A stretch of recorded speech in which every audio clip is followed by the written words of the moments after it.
Good day, Grand Rising. How is everyone doing today? Welcome to another discussion, presentation, conversation, however you like it. And today we're going to be talking about the importance of a clean colon, digestive health. So in the post, I wrote how and we've often heard that the gut is the second brain. So we've got our brain up high and we've got our brain down low. One's governing the lower three chakras. One is governing the higher three chakras. But where do they meet? They meet in the middle. They meet in the heart. So if our gut is all wonky, our head's certainly not going to be able to get straight either. And therefore, this heart-led adventure that we're having is going to be out of whack. So it's a very important aspect of ourselves to consider and to look more deeply into. And it truly is often the most important thing for anyone to focus on as far as cleansing the body to really listen to that next level of flow and movement, both literally and energetically. So yeah, I'm excited to get into this conversation today. And as always on these moon days, I am so honored to be joined by Noa Lakshmi. Thank you for being here, sister. And yeah, excited to get into this. So let's jump right in.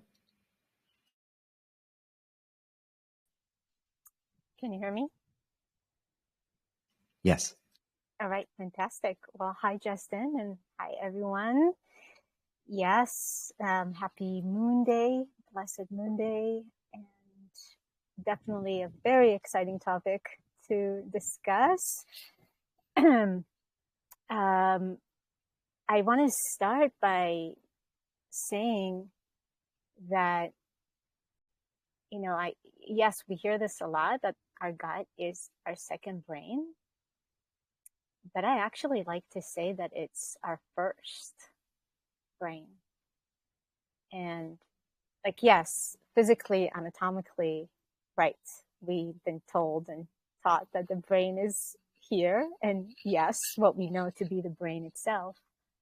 However, and as we'll get into this conversation, and there's a few things that I would love to share, and I actually would like to share my screen as well, because I have a couple of visuals that might help some people to see more closely just how intimately everything is connected in the body and how much the gut is literally the main hub. And so the reason why I'm saying that I refer to it as the first brain, because, and you already said that, Justin, when the gut is wonky, the brain is off. So how can we say that the gut is the second brain, right? So it's, in that sense, I see the gut as the first brain, because really is when that is off. It's not only that the brain is off, the whole body is off, but the brain as well.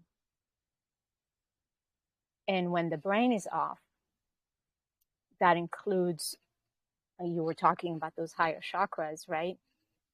Those chakras are connected to the endocrine system.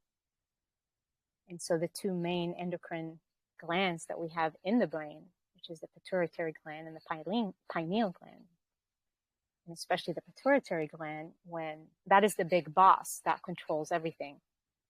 It controls all the other endocrine glands in the body. And when that is down, then all the other glands are going to be down as a result, which also affects the chakras, because the energy centers are connected to those glands. And the majority of people, or many people, let's just say that, have some sort of a dysfunction endocrine system. And in many cases, you could actually have, let's say, okay thyroid or an okay functioning, like genetically speaking. You can have a pretty strong thyroid or a strong adrenals, but there still seems to be like thyroid related issues or adrenal related issues in the body. And then we look at someone's eyes to see like what's going on in the body, and it's very clear that it's actually the pituitary gland that is not functioning well, and therefore it's affecting other endocrine glands in the body. So it's actually not like we got to target the thyroid or we got to target the adrenals. Actually, we need to target the big boss that is asleep, that is not really giving correct instructions to all the other little bees in the body. But then we ask the question, well, how come the big boss is sleeping? What's going on in the head area? And then we go down to the gut. Okay. There's obstructions in the gut. There's lymphatic stagnation all throughout the body, which obviously affects the brain. The gut tissue or the GI tract is obstructed and is toxic and is constantly on a day-to-day basis seeping toxins into the bloodstream, which guess where it goes? To the brain. And then there's a lack of oxygen also that doesn't really reach the main computer. Yeah. And so somebody may experience, and I see it time and time again, an individual may experience issues, as I said, related to thyroid or related to adrenals, and they can go to bazillion and a half doctors and specialists trying to like target that particular area. And this whole time, it's like the big boss is sleeping, and the big boss is sleeping and not functioning well because the gut is obstructed and there's toxins constantly seeping into the body, and more stagnation is being accumulated over time. So going back to what you started with is like, okay, so what is the first brain? There's such an impact on all the body, all the bodies, and the brain. And so to me, it's always very important to let's go to the root cause. Like you got to look into the root cause of what's going on. And because everything is connected, so going back to that piece that you mentioned, the chakras, because everything is connected, our physical body is intimately connected with our energy body and our spiritual evolution just as much. And so when, as I already explained, where there's some sort of a dysfunction in the endocrine glands and the endocrine system, then there's going to be some sort of a dysfunction in our energy centers, what we call the chakras. And the two are constantly working together because it's not one or the other. Somebody can do a lot of energy work, for example, and really focusing on the chakras in deep meditations. And that can bring about some healing to the actual physical structure, to the gut, to the endocrine systems. However, it doesn't bypasses the actual physical purification that needs to take place, especially if there's a lot of obstructions within the physical body. And what you said, Justin, regarding the heart, it's so spot on. Not only that is the bridge between, the upstairs and the main hub, but it's also, and that's also one of the reason why so many people have heart issues, physically and energetically. Like the heart is just the upstairs neighbor from the stomach. You know, it's like everything is so like tucked in. Like we talk about the colon, right? But I do want to clarify that when it comes to gut health, it really from mouth to anus, you got to look at the entire highway. So we focus on the colon, but that is partially true because it really is the digestive system, or the GI tract includes everything from the esophagus all the way down, plus all the digestive organs. Everything is so compacted within the abdominal cavity, and the heart is right there. Like the lungs and the heart, the diaphragm are right there with all the digestive homies, right? So it's to me, it's such an obvious thing. And as we've talked about in different conversation previously, it's only through experience that we get to learn and really understand how intimate the connection is between the GI tract and the body and our mind and our head and the way we think and the way we even perceive the world and perceive ourselves. That's why I'm so like jazzed up about this topic. And I can really talk about this for days on end, because it holds so many secrets, even like in terms of what is the true actual function of our digestive, what we call the digestive system, that is so much more than just digesting food. And when we give that a complete break or a vacation, we just start cleaning it and we start tapping into the different functions, the different ways in which the body can actually use these organs. Yeah, I'm going on a little bit different rabbit hole right now, but that's what I wanted to start with. Yeah, beautifully said. It reminds me of a biblical reference that discusses the importance. It's not blatantly obvious, but when you read it with the cipher, discussing the importance of cleansing the physical body as the sort of foundation that we need to pursue in order to even enter into the kingdom of heaven, into the mind. So it's sort of the in the Bible, and specifically in the book of Matthew, it sort of describes the baptism of water with John the Baptist. He was the one who baptized Jesus. And so in Matthew chapter 11, I pulled it up. So Matthew chapter 11, verse 11, which of course, there's no coincidence in these numbers and when they show up. So this is an important verse to tune into. It says, and this is Jesus speaking, "Verily I say unto you, among them that are born of women, there hath not risen a greater than John the Baptist. Notwithstanding, he that is the least in the kingdom of heaven is greater than he."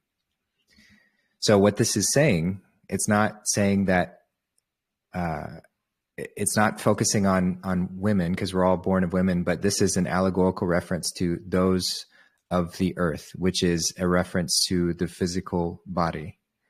So the Divine Mother is what provides us the physicality of this body. So it's saying that there hath not risen a greater than John the Baptist in the physical body, because what he was doing was purifying the body. That's what the baptism of water represents. Sure, you can go through and do a ritual of cleansing with water, and there's nothing wrong with that. Though if you do that, the Essene way is to do that in a flowing river, not a stagnant pool. So I find that to be a much more indicative way to do this practice. And it's more relevant to this flow that we're discussing today of making sure that our river within, in all forms, is flowing as it needs to. But what it's saying here is that John the Baptist, no one is greater than John the Baptist. So no one in the physical earth, so born of women, no one of the body is greater than John the Baptist, because he cleanses the body. Metaphorically, this is this essence within us. But then he says, notwithstanding, he that is the least in the kingdom of heaven is greater than he. So everyone in the kingdom of heaven is greater than John the Baptist, even though John the Baptist is the greatest of the physicality. And so again, this is not literal. This is an allegory to represent that once we cleanse the body, then that's where we enter into the kingdom of heaven. So we have to start there with that foundation in order to truly rise into the higher levels. That has to be done in that order. So if we don't cleanse our physical body, there's no room to enter into the kingdom of heaven. We have too much gunk and sludge and garbage slowing us down in order to enter into that higher space.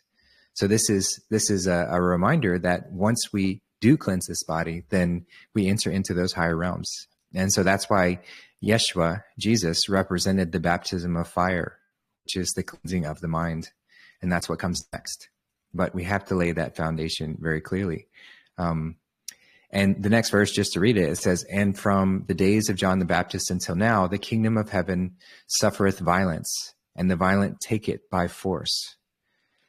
So you can't truly take heaven by force, but this is what happens when those try to skip this step, try to skip the importance of cleansing the physical body, going through the baptism of water, rising to the level of John the Baptist, cleansing the physical body. And then try to, without doing that, try to enter the kingdom of heaven and go to the mind and use that in that way. So it's an upside down system when we create it in that sense. So this rising process is, in our fallen state, is very pragmatic. We have to focus on the physical body to even get to a state to where we can handle these higher realms, which is why it's so important to, and I love how you reference the gut being the first brain, because that is the first thing that we need to examine. That's the first thing that we need to look at and the first thing that we need to address.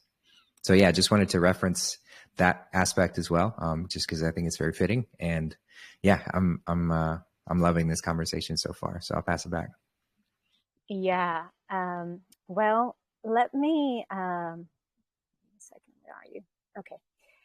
Let me share my screen for a moment, and thank God, now he wants me to. Justin, I might send it over to you, the images, for you to share the screen, because yeah, it's just, it's not. Yeah, no worries. Happy to do that. Yeah. Okay. Well, let me just keep going, and then I'll share the images, and then we can share your screen.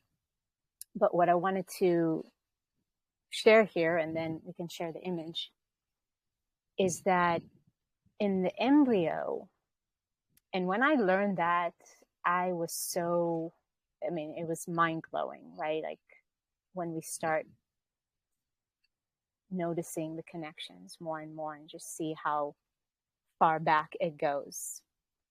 So in the embryo, the gut tissue actually starts to form around the 3rd to 4th week. And that's the image that I will send you to share. The gut tissue starts to form, and there are 3 sections to the gut tissue itself: the foregut, the midgut, and the hindgut.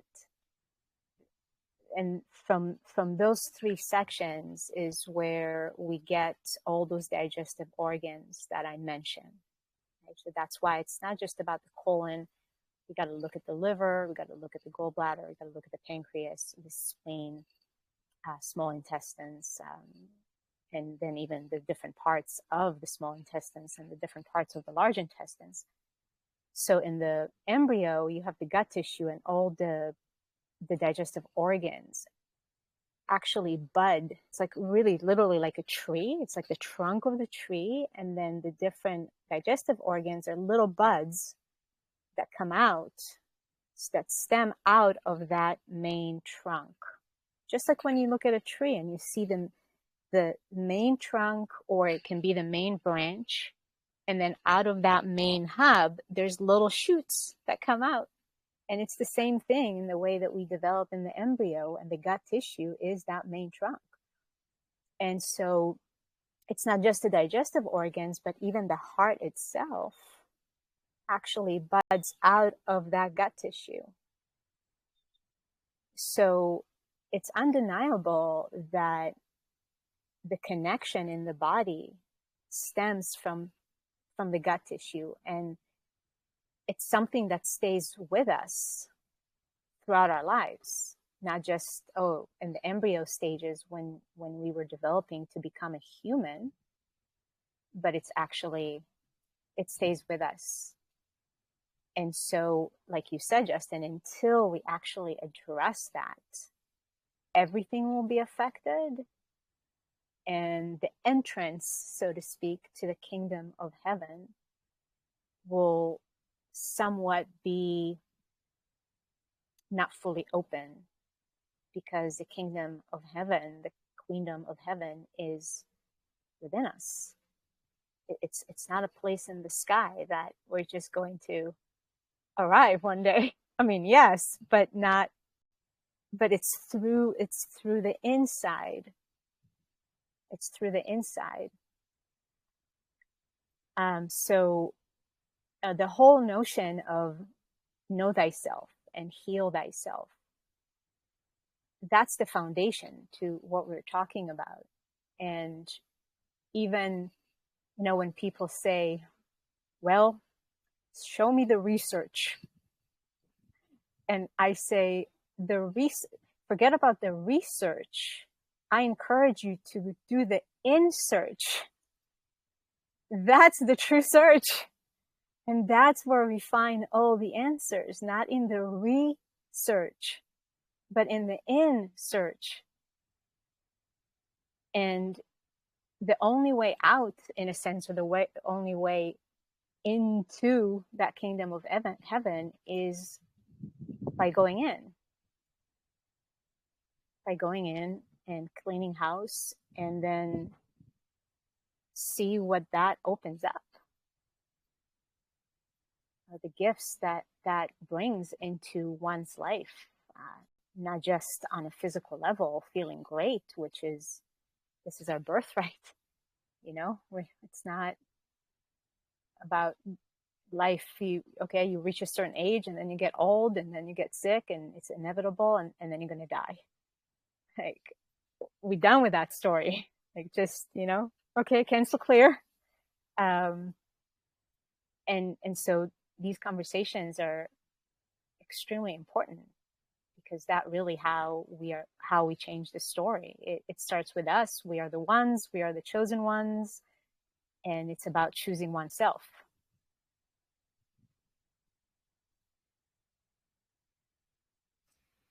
Yeah, beautifully said. Yeah. I don't know if you want to send those images. I'd love to share them if you've got them. Yes.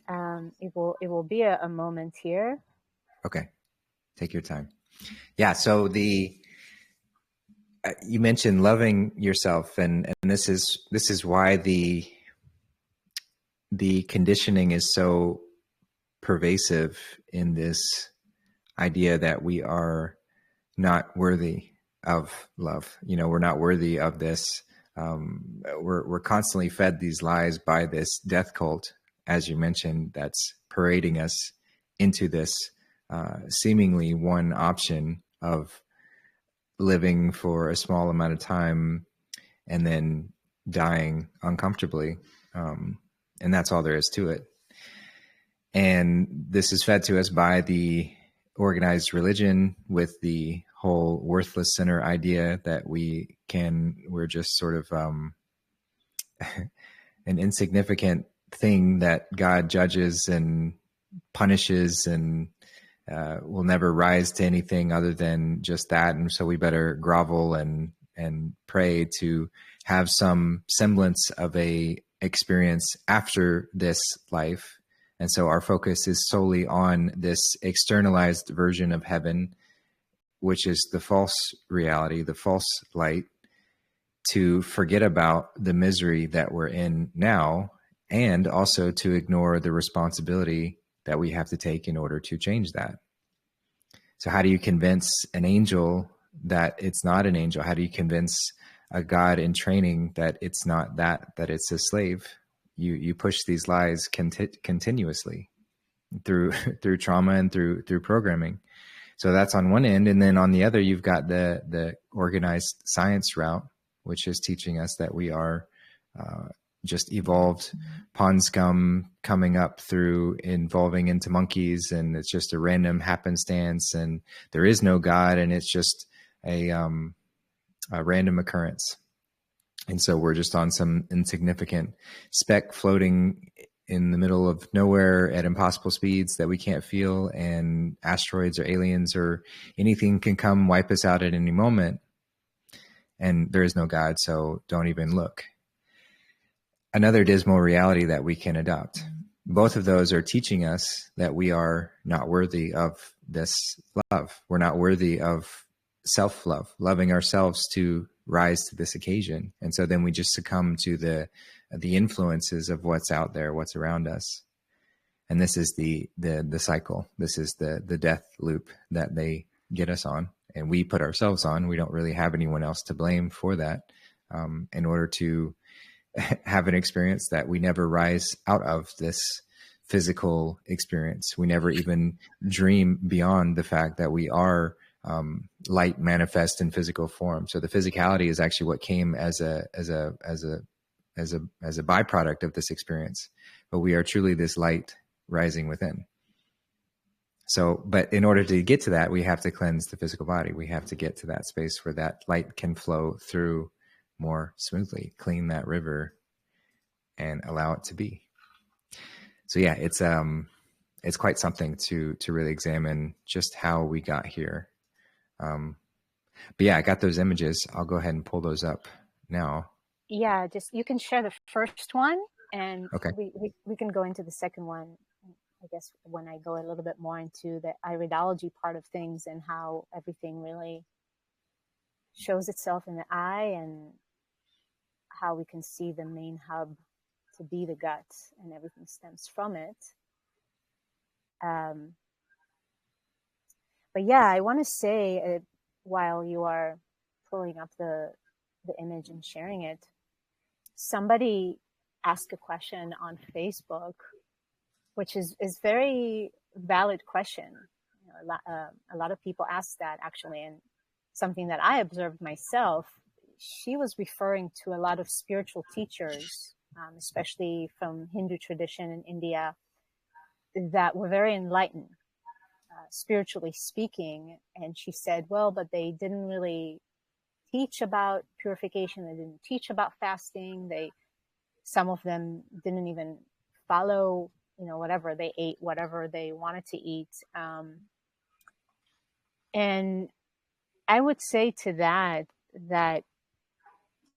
number one, many of those teachers actually, maybe they didn't talk about fasting and cleansing, but they really didn't eat much. Majority of those teachers, actually, maybe they did eat like rice and, Indian food or whatever, but they were in like fasted mode pretty much the majority of the time. So that wasn't their thing in life, like to talk about the purification of the body. They were more focused on getting people into a certain level of awareness and consciousness and deeper into meditation to get in touch with that light of who we truly are. Like Justin, you said, that light manifesting in a physical form. Now, also to consider the fact that that was 50, 60 years ago when those teachers came online, and now is now.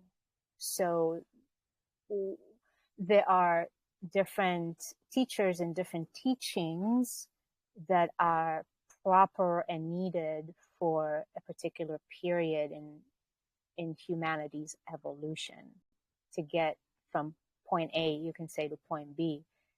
And right now, at this stage, because even this stage is not going to last forever, but in this stage right now, it's actually what we are talking about that is, in my understanding and what I'm seeing, that this is I would say, what the phase that humanity is in is calling for.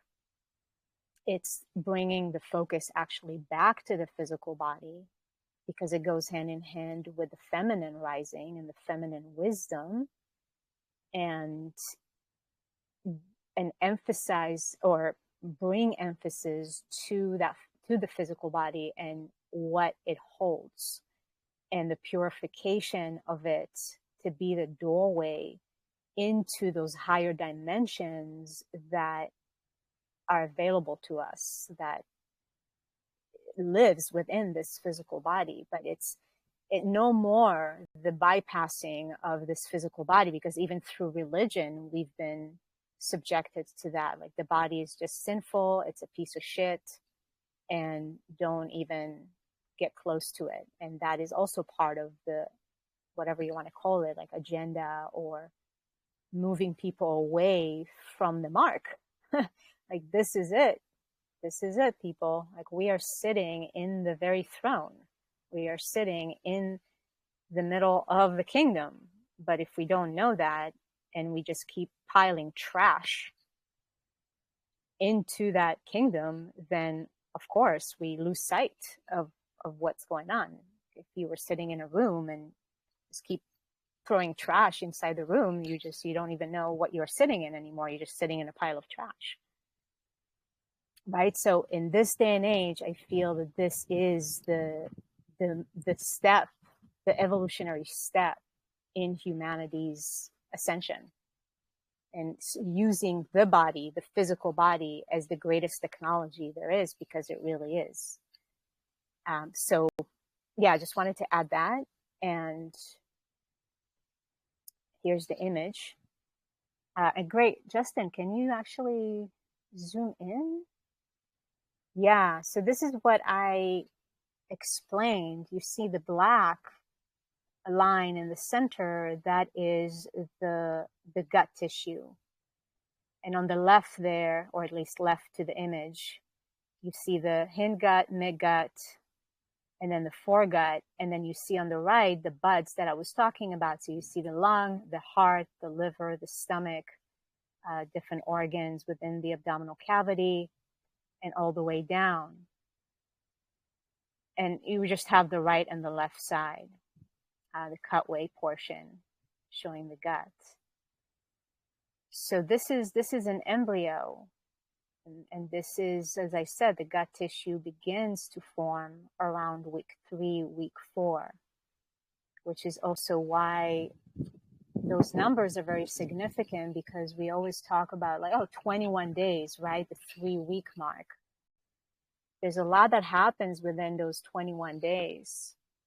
And there's always reasons for those numbers and those time frames. And then when we look at the 40-day, right, the 40-day 6 weeks is basically 3 weeks times 2.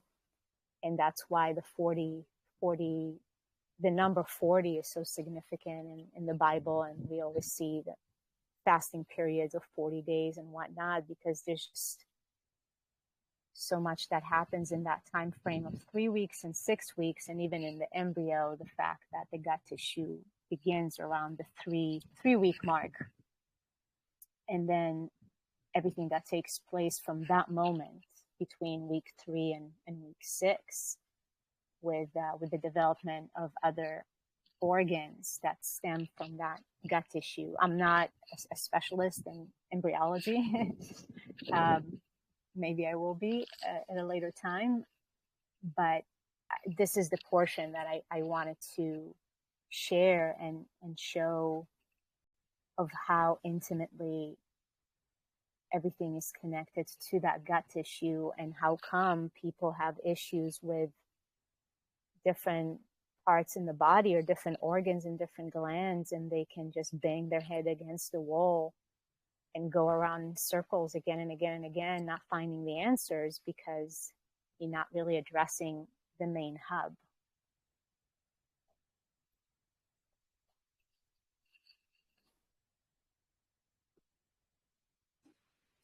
Yeah, it's fascinating stuff. I mean, it really makes a lot of sense that when our body is first form, of course, the connective point, which to the physical reality, would be the first to form. So the gut being that sort of way that we interact with the physical experience, or one of the main ways, being that connection point. So yeah, Yeah, fascinating for sure. Thank Well, you for sharing. yeah, it's super fascinating. And then there's such a correlation, a tight connection between the gut and the spinal cord, obviously. And the spinal cord is the main highway. And this is where we go into the nervous system. So we see so many disturbances in the nervous system in humans these days. I mean, of course, there are many different factors, environmental factors that affect the condition of the nervous system of humans in this day and age. However, again, we go back to that root cause and the connection, like the nervous system and the spinal cord that is so connected to the gut. That's one of the reasons why people have issues that are related to the nervous system, and even on an energetic, emotional, and spiritual levels. Because the spine, again, as I said, is the main highway to move energy.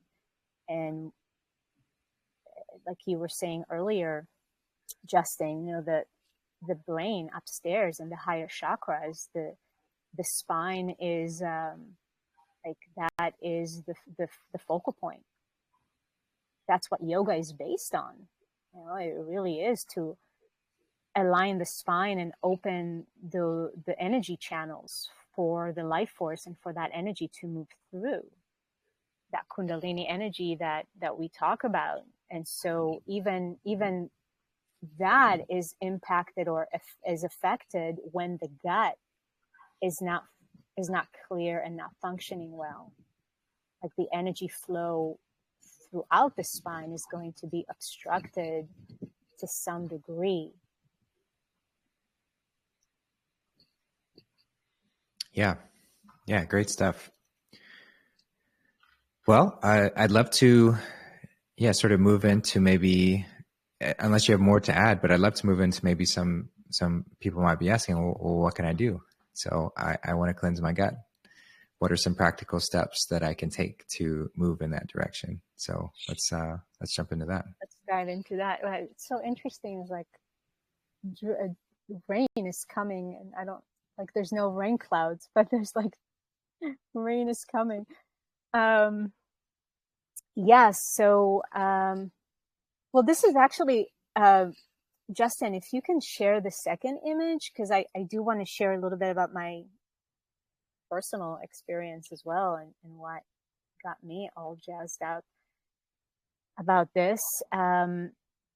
So yeah, different ways. Well, this is something that, we talk about extensively, Justin and I, and just Justin and his channel and different people. And you're going to have Lauren coming tomorrow and talking about fasting. So, this is an art, and different methods are going to support different individuals at different times. So it's not that one is better than the other, that water fasting is more superior to juicing, or juicing is more superior to eating fruits whole. It's not about that. It's about taking all those tools and seeing what is the tool that I myself, or whichever individual, is going to benefit at this moment, right? So for me, and I'm going to get into the image that Justin is sharing now. So I was on the fruit train for many years, and I will add to that that's by far one of the best ways to start. Very simple, very, very simple, just to start bringing more hydration into the body in the form of fruits, which is going to cleanse the colon, cleanse the gut, and is going to bring about hydration on a cellular level, because that's another thing, is that the gut is very dehydrated. It's very, very, very dehydrated, and especially the colon for many individuals. So hydration is key, like that water element that Justin was talking about. So the fruits is number one. Then we go to the juices.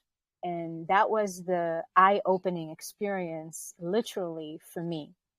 So the image that is being shared right now is basically a 2D image of how iridology is used as a tool to analyze someone's body to see what's going on. And the pupil, what we know to be the pupil, is in the center. And the center is where the gut is, like this image is showing here. So on the left side, we basically have the right side of the body with the ascending colon. And on the right side of the screen, we have the left side of the body, which is the descending colon.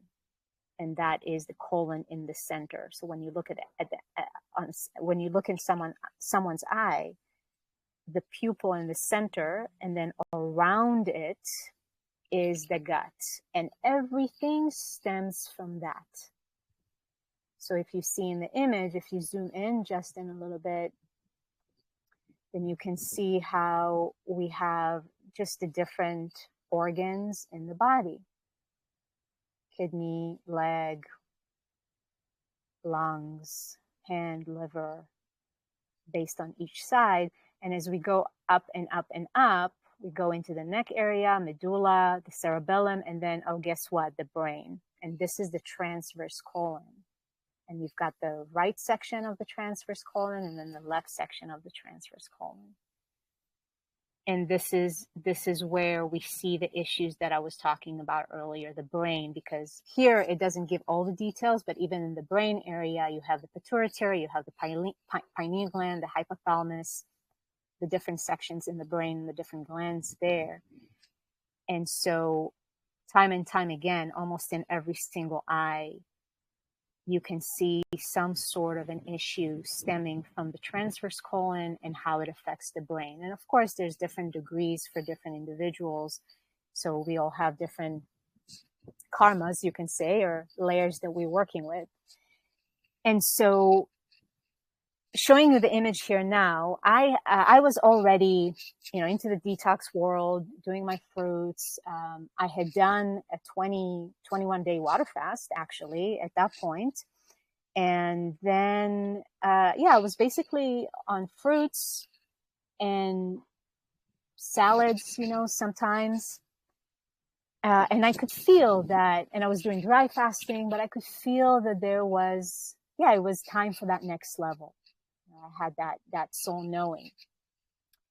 And I was inspired or compelled to do an iridology reading, although I can do it myself, but it's not the same when somebody else does it for you. Just like with astrology, I can read my own chart, but it's not the same to have somebody else because I'm not like 100% objective, right? So I had a compelling inspiration to have an iridology reading. That was my second one. With another detox specialist friend. And she, as I said, it was a very eye-opening experience. And she was the one that told me, she showed me just how involved my gut is and the shape that my digestive system was in. And she said, Noa, you got to go on a solid food vacation. And I said to her, well, but I'm already like 95% fruits and I do the dry fasting and such. And she said, it's not the same. It's just not the same. The solid food vacation, and she said an extended one, which extended one is 90 days, 90 minutes, 90 days or more. I had done a juice feast. It was like 2013, but I didn't know anything about juice feasting at that point. I was just feeling great. And I ended up doing 40 days without really knowing anything. So I was familiar with that idea, but when she said 90 days, and I was like, ugh, I kind of took my breath away for a moment. But then there was this deep knowing inside of me that this is the next step that I have been feeling.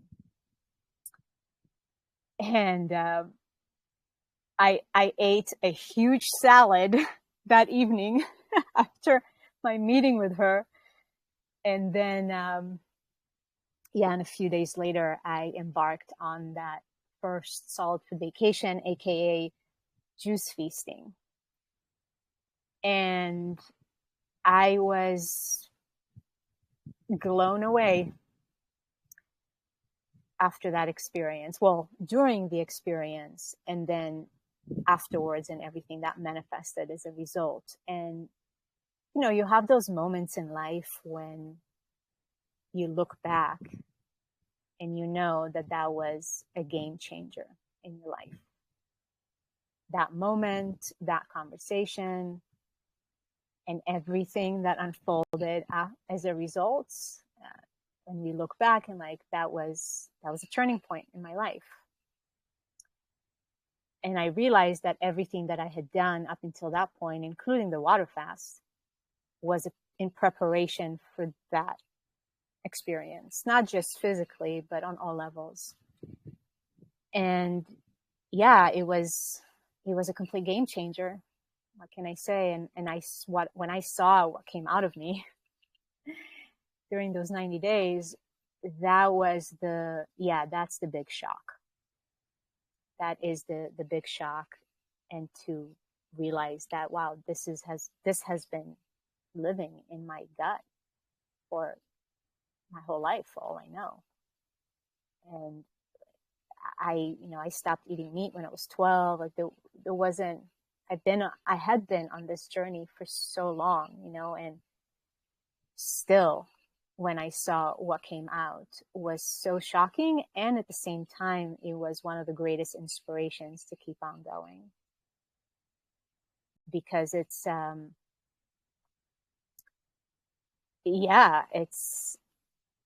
like dealing with our shit in a sense, right? Like to see what comes out, like, oh, wow, okay, let me just keep on going, because I don't want this in. So after that experience, again, it was personal experience, right? After that, I became such a big fan and a supporter of solid purification as a tool. And it might not be the most suitable tool for everyone in any particular moment in time. However, though, that is by far one of the most effective ways to, well, not only clean the colon, but to also hydrate the body on a cellular level and bring about so much light and open up so many doors on a spiritual level as well. Because some of the experiences that I had during those 90 days, and it wasn't all butterflies and rainbows, I'll tell you that. But some of the experiences that I did have on a spiritual level were just one of a kind. Like the places that I found myself and the heart openings that I experienced as a result. And I started seeing even more deeply how everything is so connected. And for the majority of people, I would say it's more than just one solid vacation, at least 2 or 3 long ones. But then it's important to maintain it in between. So that's where some people have a hard time, is maintaining the cleanliness in between those solid food vacations or fasting periods. And it's going back to loving the temple, loving oneself. And that is the focus, because when we love ourselves, then we don't want to harm ourselves. Like, it's impossible. How can you harm somebody that you love? You only want to give that someone the best of the best of the very best. It's like if I put your own baby in your arms, you would treat it with the most amount of kindness and tenderness and love and nurturing. And so that attitude is key, to apply that to what we are talking about here. Not like, yes, we're talking about all the technical stuff and the practical things to do, which is extremely important, no doubt. However, the foundation is truly this recognition of who we truly are, and then nurturing that light that we are. And then we go into, okay, these are the tools that we can use to nurture that light and literally remove all the shit that is blocking that light. Right. So I would say those are the main ones, you know, the fruits, bringing the hydration. It's hydration, hydration, hydration, focusing on that, using the water element to purify. And we do that with the fruits. We do that with the salt vacation, which gives the digestive organs and the digestive system a big break. It's not a complete break because there's still some digestion that happens even with the juices. The stomach is still receiving something to process, even with water. But again, we go down the ladder, or we go up the ladder in the sense of how much break we're giving our entire system and our body, giving the body the opportunity to channel all of its energy into healing and regeneration. And that's why, for sure, fasting with nothing at all is primo. And of course, it helps to regenerate the gut tissue and regenerate the digestive tract and all the digestive organs when we are completely dry. However, though, for again, the majority of people, they're not hydrated enough to embark on an extended dry fast that is actually going to achieve that level of regeneration, right? So incorporating little windows, just to keep focusing on how much break can I give my digestive organs and my digestive system, right? So we implement little windows daily, and then we go to the weekly, and then we embark on longer solid food vacations, and maybe we do a water fast of 10, 14, 21 days, 40 days. Again, that's a very individual thing that you'll know in your heart. Your soul is going to tell you, you do this now. So just keep keeping the mind open to do so. The other thing I wanted to mention, and then I'll toss it over to you, Justin, is herbs, right? There are specific herbs that help in the restoration of the gut and also help in pushing out those obstructions in the form of old fecal matter, of hardened mucus. You know, we talk about mucoid plaque. That's like the dark black serpent that sits in the gut. And instead of the Kundalini serpent being activated, it's that black serpent that controls the show. And that really is when we remove that black serpent, then the Kundalini serpent has room to dance and rise.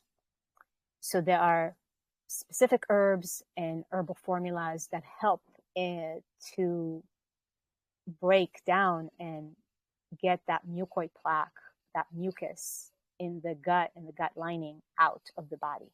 Not to say that you have to use it. Some people do solid food vacation with absolutely zero herbs, and they remove a lot of gunk. So again, it's an individual choice, but those are all tools that can help us. No doubt about that. And then I also, I am a big fan of water purification methods internally as it relates to enemas and colonics. Again, just a tool, not something to use twice a week, every week, but it's a tool to use for a particular period of time. And especially if you are on a fast, enemas to support that. And then on a solid food vacation, it's hands down. And this is from experience. This is from working with clients. It's just when you do the colonics, it's night and day experience. It also helps to flush out parasites and even fungus that lives in the gut walls. So I am a proponent of those methods as well, which were referred to even in the Bible. So I personally am a big fan of that and have seen results, not to be abused though, but just to use wisely. And and I'll just finish that with the fruits and the juices in particular, is that basically the herbs and or the enemas and the colonics work hand in hand with the magic of the juices, because the juices come in, as I said, hydration. It's like you take the hose and you just bring it all inside, start hydrating all that hardened, dry matter. And that helps to loosen things. And then the herbs can help to like push it out, like the last step to get it out of the body. Because some people are more obstructed than others. And that's why some may be okay with just the juices. But some need a little bit of the herbal help to really get that stuff out, or the enemas or the colonics, like I said. So they work in conjunction. But yeah, that is, and lots of prayers, lots of prayers to God or whatever you believe in, to the own source within you, to, yeah, just to have that intention. I'm cleaning house. I am clearing the vessel. I am cleaning the temple and bringing awareness and focus to the gut area, with a lot of love, massaging the abdominals. Yeah, and there's other tools and other stuff, but I'll pause here for now. Those are the main ones, I would say. Yeah, thanks for that. And it is wild to go on a solid food vacation. So just for anyone who's not familiar with that term, this is a time where we're not consuming anything solid. So all our fruits and vegetables, if you're consuming, are just going to be liquid.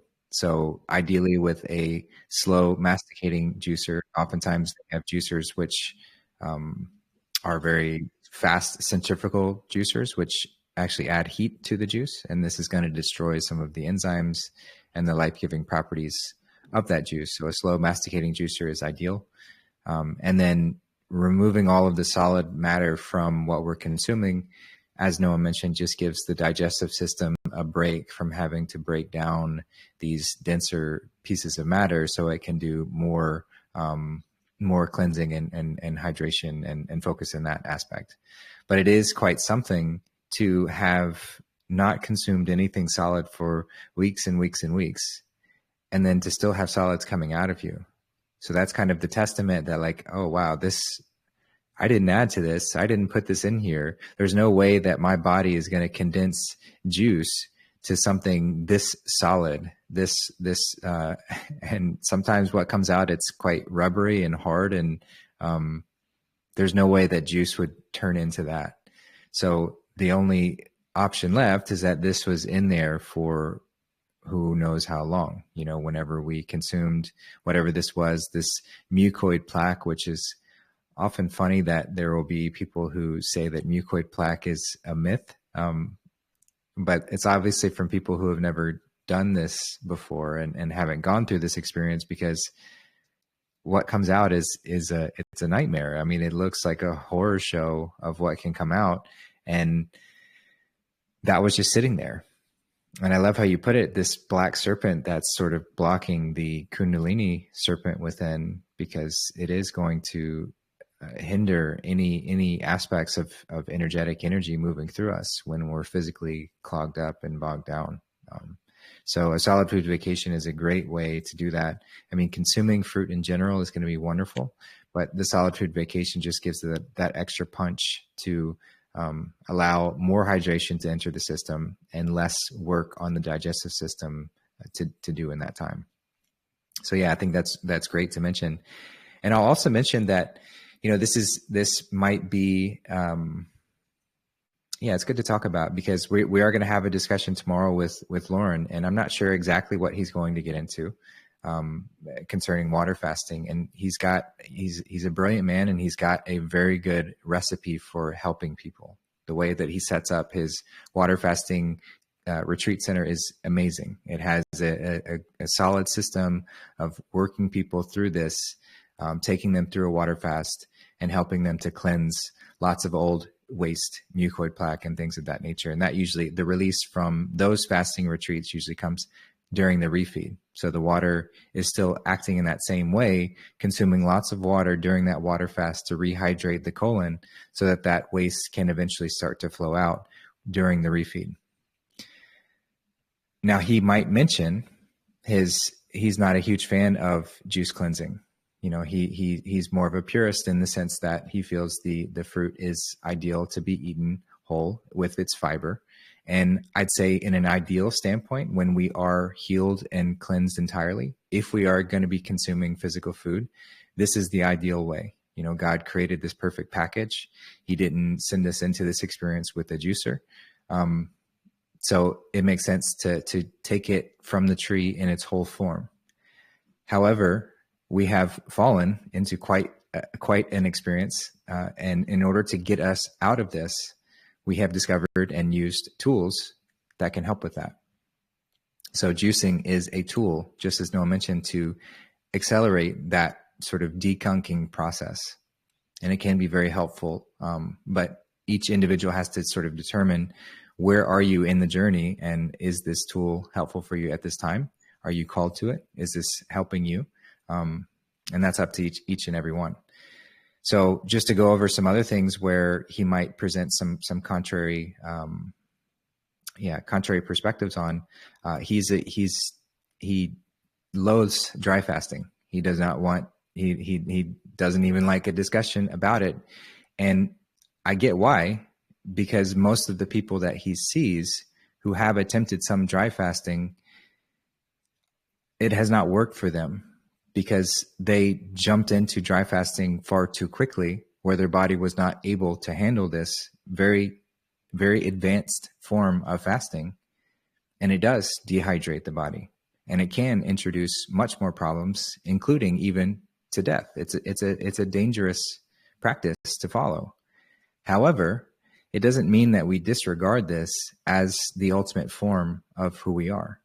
It just means that very, very, very few people are actually ready to utilize this form in our current state. We have to focus on the hydration aspect part of it before we can even begin to entertain this advanced form of fasting, this advanced form of being.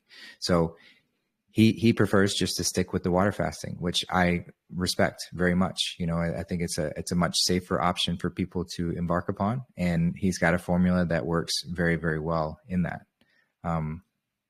So yeah, just wanted to say these things to kind of, avoid confusion when we have these discussions, and not to take away anything from what Lauren does within his space, but just to recognize that there are other avenues and options. And something that I like to utilize, that I know Noah has experienced, but she's not as big of a proponent of, is the urine therapy. And this is something that Lauren does not even touch. He won't even go near it.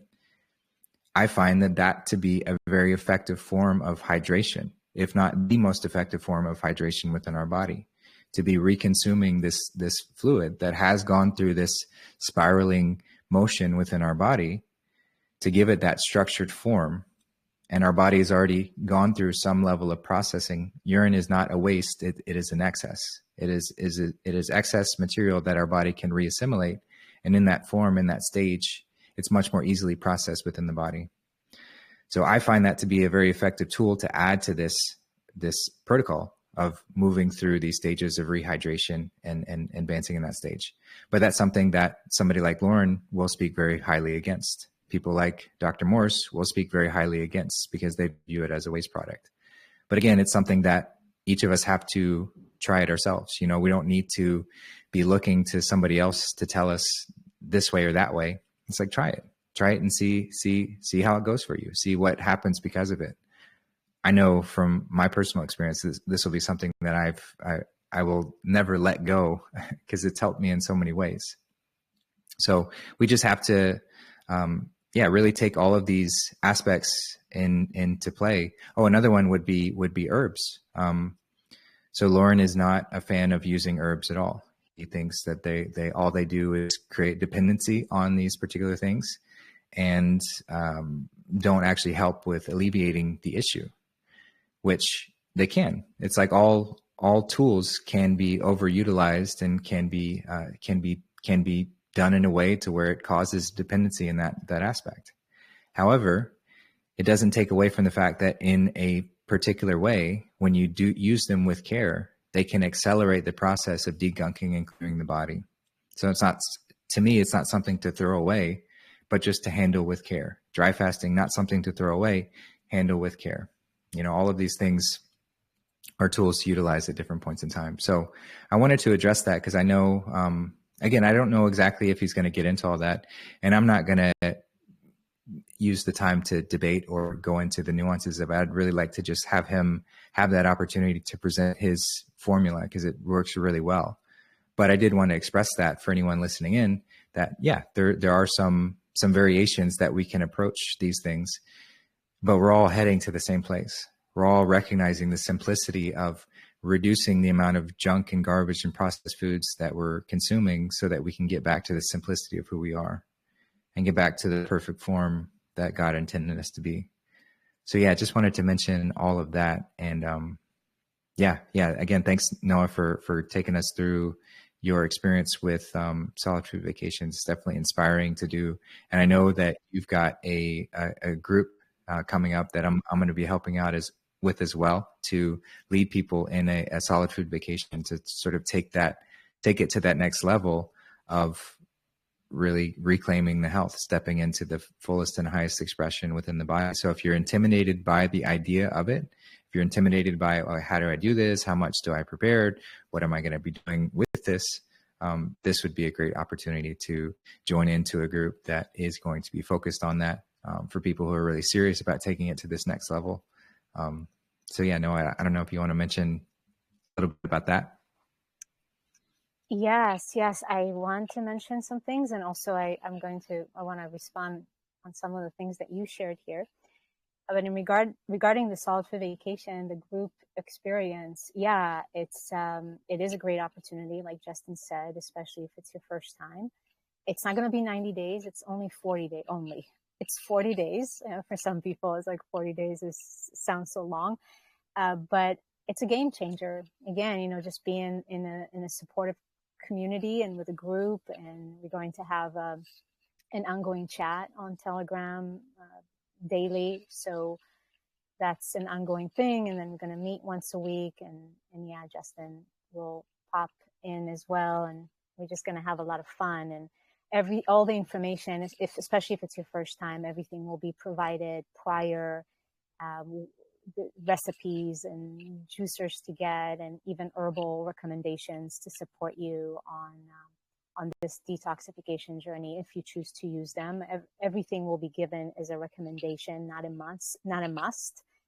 And there will be other tools offered, because if you've listened to me several times now, you see that my focus, my foundation really is it's the inner world. It's the self-love, is how your relationship with yourself, that really is the foundation. And then everything becomes so much easier when we actually strengthen and deepen our relationship with ourselves. So many other tools will be offered and given in a particular practice, Kundalini Yoga practice, to help with the process as well, and activating your body. So you can actually open up to the experience even more, and open up to what it is that you're meant to receive from that experience, right? Giving you exactly the experience that you need to have. So that's going to be happening very soon, in preparation for the solstice, the June solstice that is coming on the 20th. So it's about 3 weeks from now, the solstice. And we'll begin the journey, like the official solid food vacation is going to begin on the 12th of June. However, the first prep / orientation group call will be happening on the 5th of June, which is a day before the new moon, the 6/6/24, now the 6 is going to be the new moon in Gemini, and we're going to have our first call on the 5th. Well, not the first, but just the initial preparation, just introductions, and whatever questions you have will be answered on that call. And the container itself, the chat, will open up then. So we will, a week before we actually start this Altar Vacation, the container will already be open. I have a few people that actually already on a Salt for Vacation and they want to join. And so that's always fun to have kind of like a mix of people that are, 10 days ahead or a little bit deeper into it. So that's awesome. And it's going to be a blend of people that is their first time completely doing more than like a day on juice, and some people that have done even 90 days and multiple Salt for Vacations, 30, 40, 90 and such. So it's fun. It's fun to have that mix as well, and everybody helps each other with their own experience as well. Yeah, so that will be happening. And just a comment on what you said, Justin, regarding Lauren and all the things. And you already said that, but I'll just add, by the way, he's not a fan of enemas and colonics either. So pretty much everything I said, he's a no to. However, just like Justin said, it's not about who's right and who's wrong. We're all right and we're all wrong at the same time, because if we come from the inner standing, we had a conversation about pranic living, right? That's the joke here. We don't need any of this. We don't need the juices. We don't need the fruits. We don't need the herbs. Even water fasting is a joke. Even the term dry fasting is a joke, because it's like, we're not fasting. I'm just living, and I happen to not consume anything external. What box do you want to put this in? Right? Call it pranic living, call it whatever you want to call it. Let's start from that foundation. We don't need any of this when we live in our natural state. And if we do, then it's very, very little. And yes, we'll pick the fruit off the tree, we'll bite it, chew it, juice it in our mouth, and then spit it out. And I do it a lot, actually, not a lot, but sometimes if I don't feel like juicing, I'll just chew it and spit it out, because our teeth and our mouth is a juicer. So if we really want to talk about truth, then everything we're talking about, in a sense, is like, well, we don't need any of this. So these are all tools to get us to that natural state. So that's why I'm not into the debates. I'm not into, oh, you're wrong. No, everybody is right. Every tool is valuable. But we got to look at the individual. We got to look at different circumstances, where they're at. And I am this is a huge part of what I share, is a person's nervous system. I'm going to say it again. And that's why dry fasting can be, like Justin said, dangerous, not just on a physical level, but the nervous system is so unstable still that dry fasting can be very harmful on an individual. And I even experienced it myself. So I'm speaking from experience. And even water fasting, you got to look at a person's psychological status, emotional status. Do they have issues with eating disorders? And we can't say like this is the perfect recipe for everyone. So yeah, Lauren has an incredible facility, and also the water that he has at his facility is by far, like, you can't compare it to somebody fasting on city water, or buying water or something like that. Like, the most ideal, if you were to talk about ideal water when you go on a water period, is spring, is living water. Living, just like the living food, just like the living fruits, it's alive. Same thing applies to water. There's a difference there as well in the quality. That's why there's a difference between swimming in a chlorinated pool and a gushing river, like Justin mentioned earlier. It's like the more living it is, the more life force something has, obviously it's going to benefit our physical incarnations that much greater.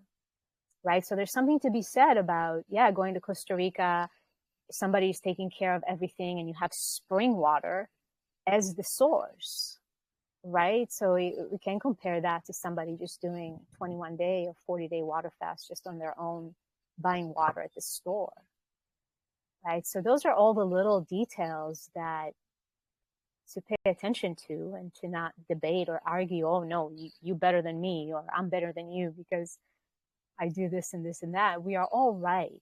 These are all beautiful tools that we can utilize, you know. And again, same thing with the urine therapy. If that's your thing, if that's something that you, I'm not saying just Justin, but any person that feels that this is something beneficial, just like I experienced with the juices. But I'm not going to convince somebody that that's just not what they are called to do. Maybe they will be in 5 years and maybe never, and that's fine. Right? It's like going back to just love. We are all here walking home, and we're just going to wear different sandals or no sandals at all while we are walking or swimming back to the ocean, which we came from. So, yeah, I wanted to add that to the mix, because it's just funny to me to see what's going on in this community, you know, the health community, and people are fighting, and it's like, you guys, what are we doing here? You know, it's not about the fruits. It's not about the fasting. It's not about the solid food vacation. It really is about love and unification. And if you're eating fruits and you're still hating on somebody because whatever they're doing, I would just say, let's pause for a moment and evaluate our driving force. Yeah, well said. And just recognizing that we're all at different stages, and even the routes of this journey, while we're heading to the same place, the routes are going to be different because we have varied constitutions, we have varied configurations, we have varied, just things that we're gifted and given as challenges to embrace and move about. And we have different experiences within our lives that dictate, you know, what we're able to do. Some people are able to take an extended time to do a long fast or a solid food vacation. Some people, the circumstances, it's not working there. So to not compare ourselves to say, oh, I need to be doing it this way because Noah's doing this, or because Justin's doing this, or because whomever. It's like, no, that's where it's know thyself, know your situation, know where you come from, learn about your astrology, your human design, your inclinations, your ways that you show up. Have your iridology, your eyes read, is a great way to see that deeper level of your constitution and where things might show up. And then I can take that journey on myself and take responsibility for what comes from it, and be open to the shiftings and the changings of what I might be led to at any given moment. Not be so dogmatic and rigid that it has to be this way for all time, because we are evolving. You know, we have devolved so far into this form that is, as we mentioned in the pranic living discussion, we're not even made of the same material that we used to be made of. We used to be silicon based. Our physical form was different than it is now. So through that changing from silicon down to carbon, to go from the crystalline body to this denser physical form, lots of things shifted. Lots of things changed forms and moved about as far as what needed to happen and how things flowed and moved together. So to move back into that higher form, that higher way of being, is going to take a pragmatic steps. There are layers to it. So we just have to be honest with ourselves about what layer we are on, where we are within this journey, and what am I receiving, and not letting anyone's words dictate how it has to be at any given moment. Of course, we can use suggestions and others' experiences to sort of help us to form that. But ultimately, we have to take that leap and say, okay, this is working for me. This feels good within my body. I'm seeing some results here. And it might not always feel hunky-dory all the time, because there are layers that we have to peel away that are quite uncomfortable. So don't let just the feeling comfortable be an indication that this is the way to go. Sometimes we have to lean into the discomfort in order to remove these layers, but to be guided by that higher source, higher inclination of where I'm to follow in this moment. Where am I guided to? And only I can determine that. Only I can really say this is the way that I need to go right here, right now. So yeah, just wanted to say that as well. Beautifully said. Yeah, beautifully said. It's letting the feminine lead, like we always say, right? Yeah, beautiful. Yeah. So did you have anything else you wanted to discuss, or do you want to move to questions? Let's do questions and then see what happens. Alrighty. Well, I saw, oh, they just dropped off. There was so if anyone has a question that they want to ask, maybe about anything specific regarding your individual journey of where you're at with approaching solid food vacations, approaching raw food living, approaching fasting, anything that we've discussed thus far is a great thing to ask about or to jump into. Maybe you want to share an experience that you've had. Now would be a great opportunity to do so. So just feel free to raise your hand and jump in if you have anything. So I'll pass it off.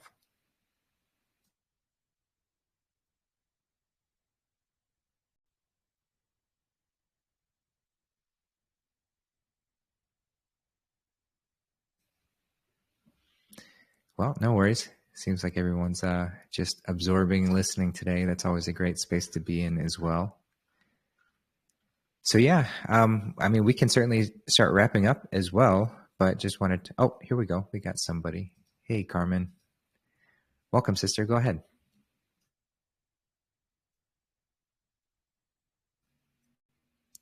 Yeah, you just have to hit that same button again to open up your mic. Oh, I should know this. So can you hear me? Yeah, loud and clear. Welcome. Okay, thank you. Noah, when I looked at your chart, how the digestive system is formed, it may answer a question of mine, and I just want to verify. I had a colonoscopy several years ago, and first, like I have definitely digestive issues, and one of them is gas. And the woman the doctor who's in charge of the place where I had it done, she told me I had a twisted bowel from the time I was born. Like, and I thought to myself, I kind of rolled my eyes, like, how would you know? I did not, I didn't, like, when I saw your chart, I thought, oh, is it possible that during my development that it didn't, I don't know if it was just the colon, the whole digestive tract didn't straighten out. Thank you so much, Carmen, for this question. Can you hear me okay? Yes. Okay. Yes, fantastic question. And I would say that, yes, you are absolutely correct. And this is what I actually wanted to mention earlier, is that, well, a couple of things. Number one, we do inherit the shape. The shape of our GI tract is an inherent thing, just as anything else that we inherit from our parents and the family tree. So whatever the shape of the digestive system of your mother and father is going to be passed down to you. Now, I would make a wild guess that your parents did not go on any extensive detoxification journey before they conceived you. And that's the issue, that parents just continue to create offsprings based on the same weak and sick genes, really.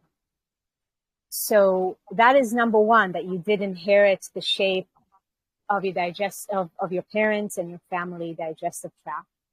Now, when it comes to any deformations of the bowel walls, this is a huge issue for many people. So it's not just the impacted fecal matter, actual stuff that is not meant to be there, that it's actually that the digestive, or not digestive system, but the intestines are deformed.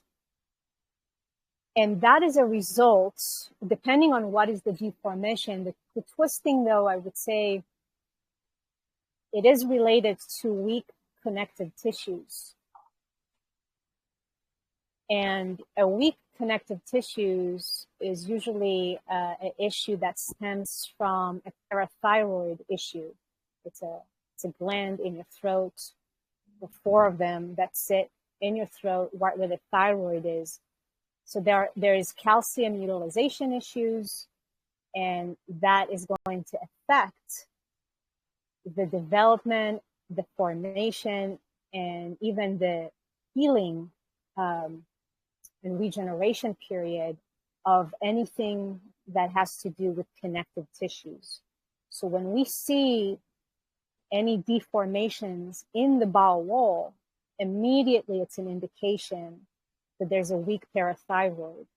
And if your mother, which I would just, again, a wild guess and an assumption that your mother, when she did conceive you, already had parathyroid issues, and then pregnancies for women deplete the parathyroid to a very extensive degree.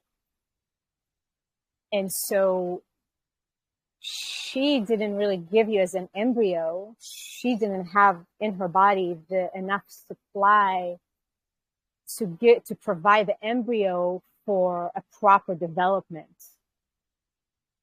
So both ways, it's an inherited thing of connective tissue weakness, plus that you didn't receive whatever that you needed to receive as an embryo in order to fully develop, for your tissues to develop properly, not fully develop, but for your tissues to develop properly.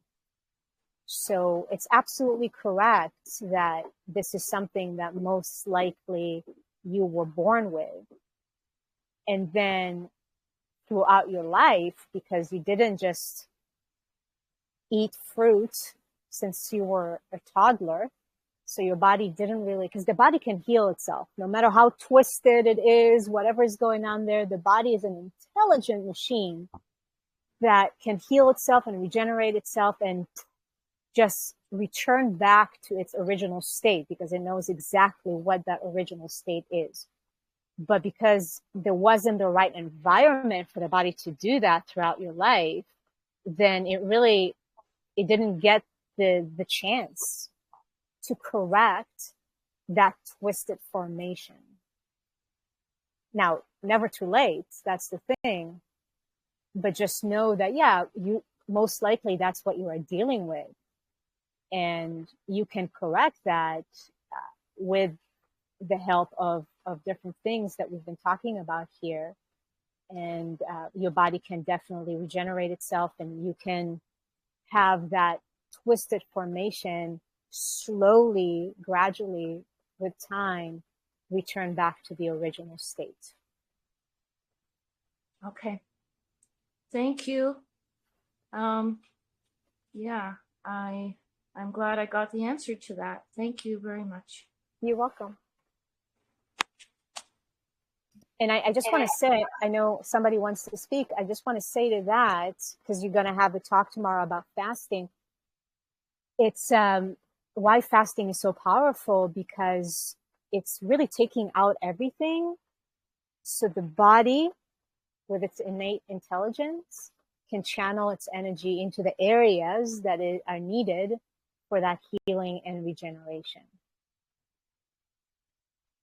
And that's how we start correcting these twists and deformations and whatever is going on in each individual body. Yeah. Thanks a lot.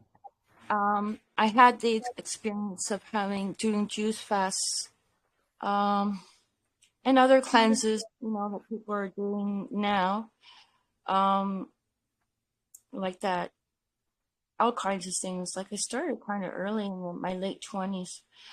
But I also had something else that was happening in my body that I didn't really realize. But I've done like the 10-day, well, first it was like a 3-day juice fast, or 4.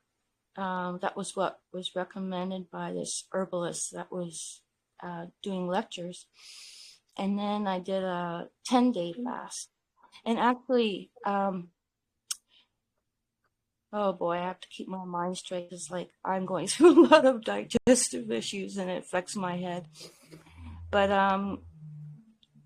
like what pulled me out of a situation before that I was in was an iridologist. And I followed her protocol and went through a healing crisis before I even realized what it was. Like, I now know what it feels like to have arthritis, because I was like literally crawling on the floor for like days, for 4 days. Major healing crisis. And I felt a lot better after, but I didn't really pull out completely until I started doing the juice fasts. And I was doing enemas every day.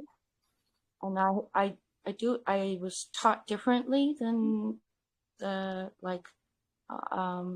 discussions that have been taking place on Healing is a Feeling and on Justin's channel.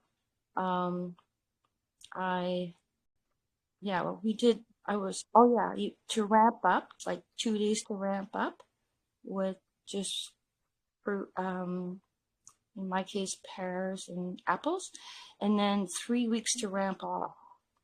But I wasn't like doing the same thing as you guys, where I just staying mostly on fruit at the time. So maybe that's why, like, that worked really well for me. And I was also using the herbs, because at that time when you're not eating, the herbs are more effective. And I went through what I think like this incredible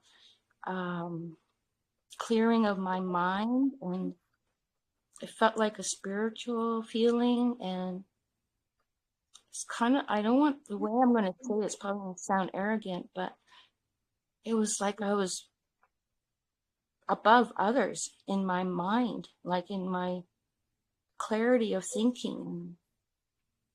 It was just an incredible experience. Anyway, so I have some experience doing this, but I've gone through like too much right now. I don't want to get too much into my story, but right now I'm not ready to do any as fast. Like, you could say, I know Justin's not going to like the way I'm going to word this, but because I had an infected root canal from a root canal I had when I was 11 years old, and I know that was festering in my body. That's affected my whole digestive tract, and I've been through incredible amount of stress. So right now I'm not ready to do these juice fasts, because after doing those Zen cleanses, I found out that I have what's called small intestinal bacterial overgrowth. So when you talk about all those symptoms, I have them right from the mouth all the way down to the rectum.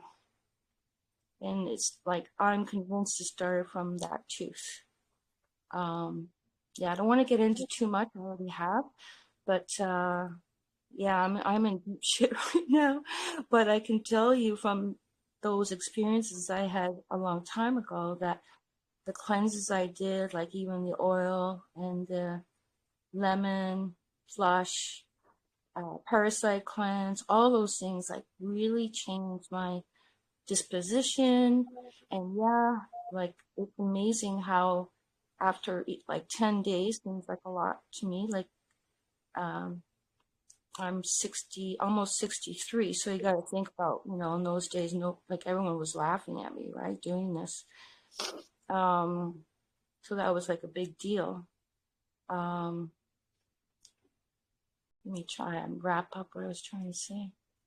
So I can just tell you that I really felt the benefit of those juice cleanses. So just to encourage others, like it was a fact, like it's what pulled me out of a tough situation before I ended up, I don't know, years later when the root canal stuff surfaced. And that's another long story that, or that's a very long story because it never showed up on x-rays. I had to find out, I found out through alternative means, blah, blah, blah. And so that's been sort of what took me down, along with a lot of stress in my life.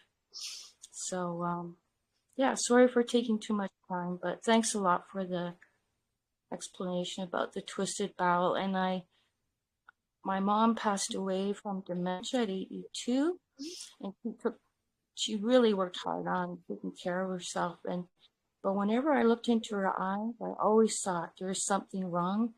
And I have that same kind of look in my eyes too. So I think that's what, affected or why she ended up dying of dementia. Anyway, sorry for blabbering. This is what happens when your digestive system is all messed up. Thank you very much, Noah and Justin and everybody else for listening. Yeah, thanks, Carmen. Thanks for coming on and sharing. And yeah, no, you didn't share too much. It's very welcome and appreciated to bring that into the space. And I just want to say that, yeah, I just from hearing bits and pieces of your story and what you've been going through, yeah, you're going through the ringer, and I know that God is preparing you for the gifts that you're stepping into, which is going through as hard as it might be to go through these challenges. You are going to be so helpful for others moving through this awakening, moving through this realization, and having to reclaim their health. So all these methods and things that you're going through, and even the fact that, you've tried various things and it doesn't seem to really nip it. You're learning stuff every step of the way. So God's refining you in that forge, which is very hot. It's very intense, but it's because he's got a beautiful tool here ready to wield. So thank you for stepping up to the challenge. Thank you. I know might not be something that you want in all moments. But I see you. I see you, and I see what you're doing. So I just want to say I appreciate that. And yeah, we're here with you. We're here with you to help in any which way we can to take those deeper steps into this journey. And yeah, so I just wanted to say that. Thank you for sharing. I appreciate the encouragement, Justin.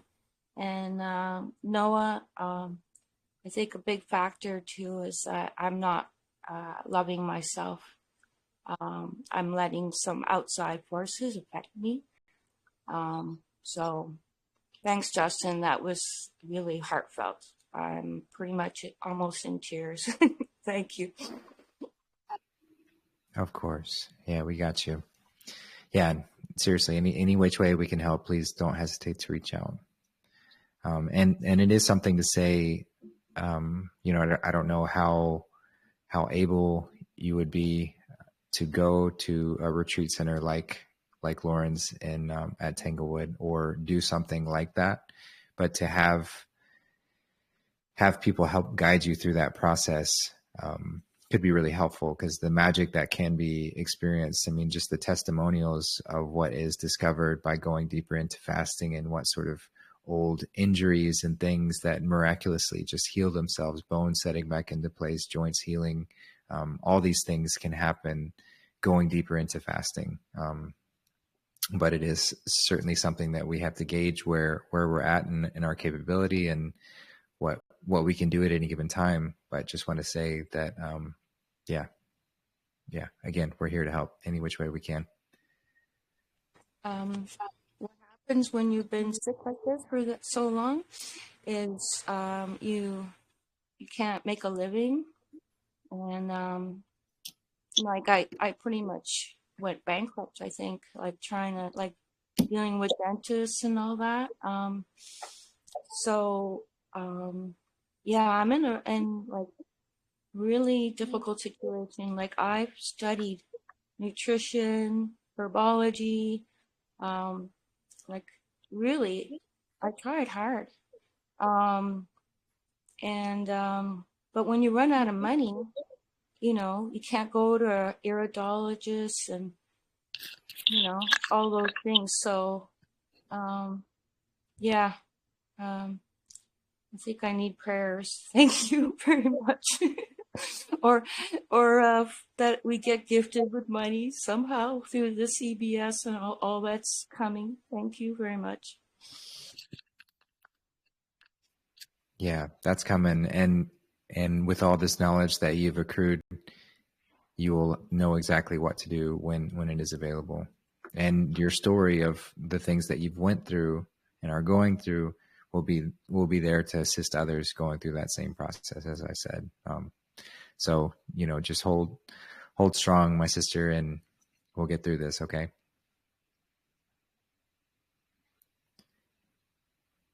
Yeah. Well, I saw that Eric Cashman, you had your hand raised. Did you want to ask a question or jump in? Oh, yes, please. First of all, I just want to thank you so deeply for all that you both are doing for everyone. I'm going to try to be real quick, and then I'm just going to sit back and listen. So I've been vegan for about 2 months now, and I'm very happy. And I'm trying to do everything I can to better myself and to get as close as I can with the way that I should be according to God. And I'm so grateful for all of you and all your wisdom that you're sharing, and so selfless. I'm just like blown away by all of you beautiful people. But my biggest thing is fasting. I really want to get into. My biggest concern is I'm 54 years old. I still actively work. I'm a carpenter and I do pretty much everything. So I sweat a lot throughout the day. And I used to drink Gatorade, and obviously I'm aware of the fact that it's poison. And I'm looking for other alternatives, and like maybe banana juice. So, like I said, I'm not going to fill in the blanks. I'm going to let you beautiful people try to help me with that. But another thing the last caller brought up, I have several root canals that I have right now. And before all of this, my awakening, my upper teeth, I literally had more than 12 root canals at one point. I've had a problem with that. So I had the implants put in on my upper, and I just want a little bit of input on how you feel about, the importance of like where my priorities should lie with my mouth. And it's funny because that really had nothing to do with my question. But everything happens for a reason. And, the root canals do scare me. I have some that I have to have removed. And also, like I said, my predominant reason for the question was, what would be a really easy way to make sure that I have the proper electrolytes so that I'm healthy while I am, just even if I decide not to fast, just like right now, if I work in the heat all day, I just want to protect myself. And and some people say you need more than water. And then again, I would love to water fast in addition. And if you think it's safe, or if you have any recommendations, I will sit back and happily listen. Thank you so much. Yeah, thanks, brother. Appreciate you jumping in. And I know Noah's got a lot to share on the root canal aspect, so I'll save that one for her. But as far as the electrolyte, aspect, or finding ways to hydrate oneself, I mean, this is why fruit juice is so powerful. It's such a great hydration tool. It carries all these minerals and nutrients and this life force energy within it. So that would be my go-to for having that. One of the greatest forms of hydrating fluids is coconut water. I know this is not something that is readily available, or at least inexpensively available for many. But if you can get it, and not the pasteurized garbage in the bottle, but from a coconut, that's going to be hugely hydrating and so powerful for you. But just in general, any fruit juice, and you can dilute it with water if you want to make just a small amount of fruit juice and put it in some water. There you go. You've got a healthy Gatorade to hydrate and use for any point in time. And then, that depends on where you are with wanting to embark on this. But urine is going to have that hydrating aspects to it. It's going to have those residual minerals from the body that our body couldn't use the first time around. So that's why waste comes out the back, excess comes out the front. It is excess. It's what our body still wants to use. That's why when we exercise, we have to pee, and then you exercise, you sweat or whatever, all of a sudden you don't have to pee any longer because your body's tapping into that excess pool in our bladder, and it's utilizing that.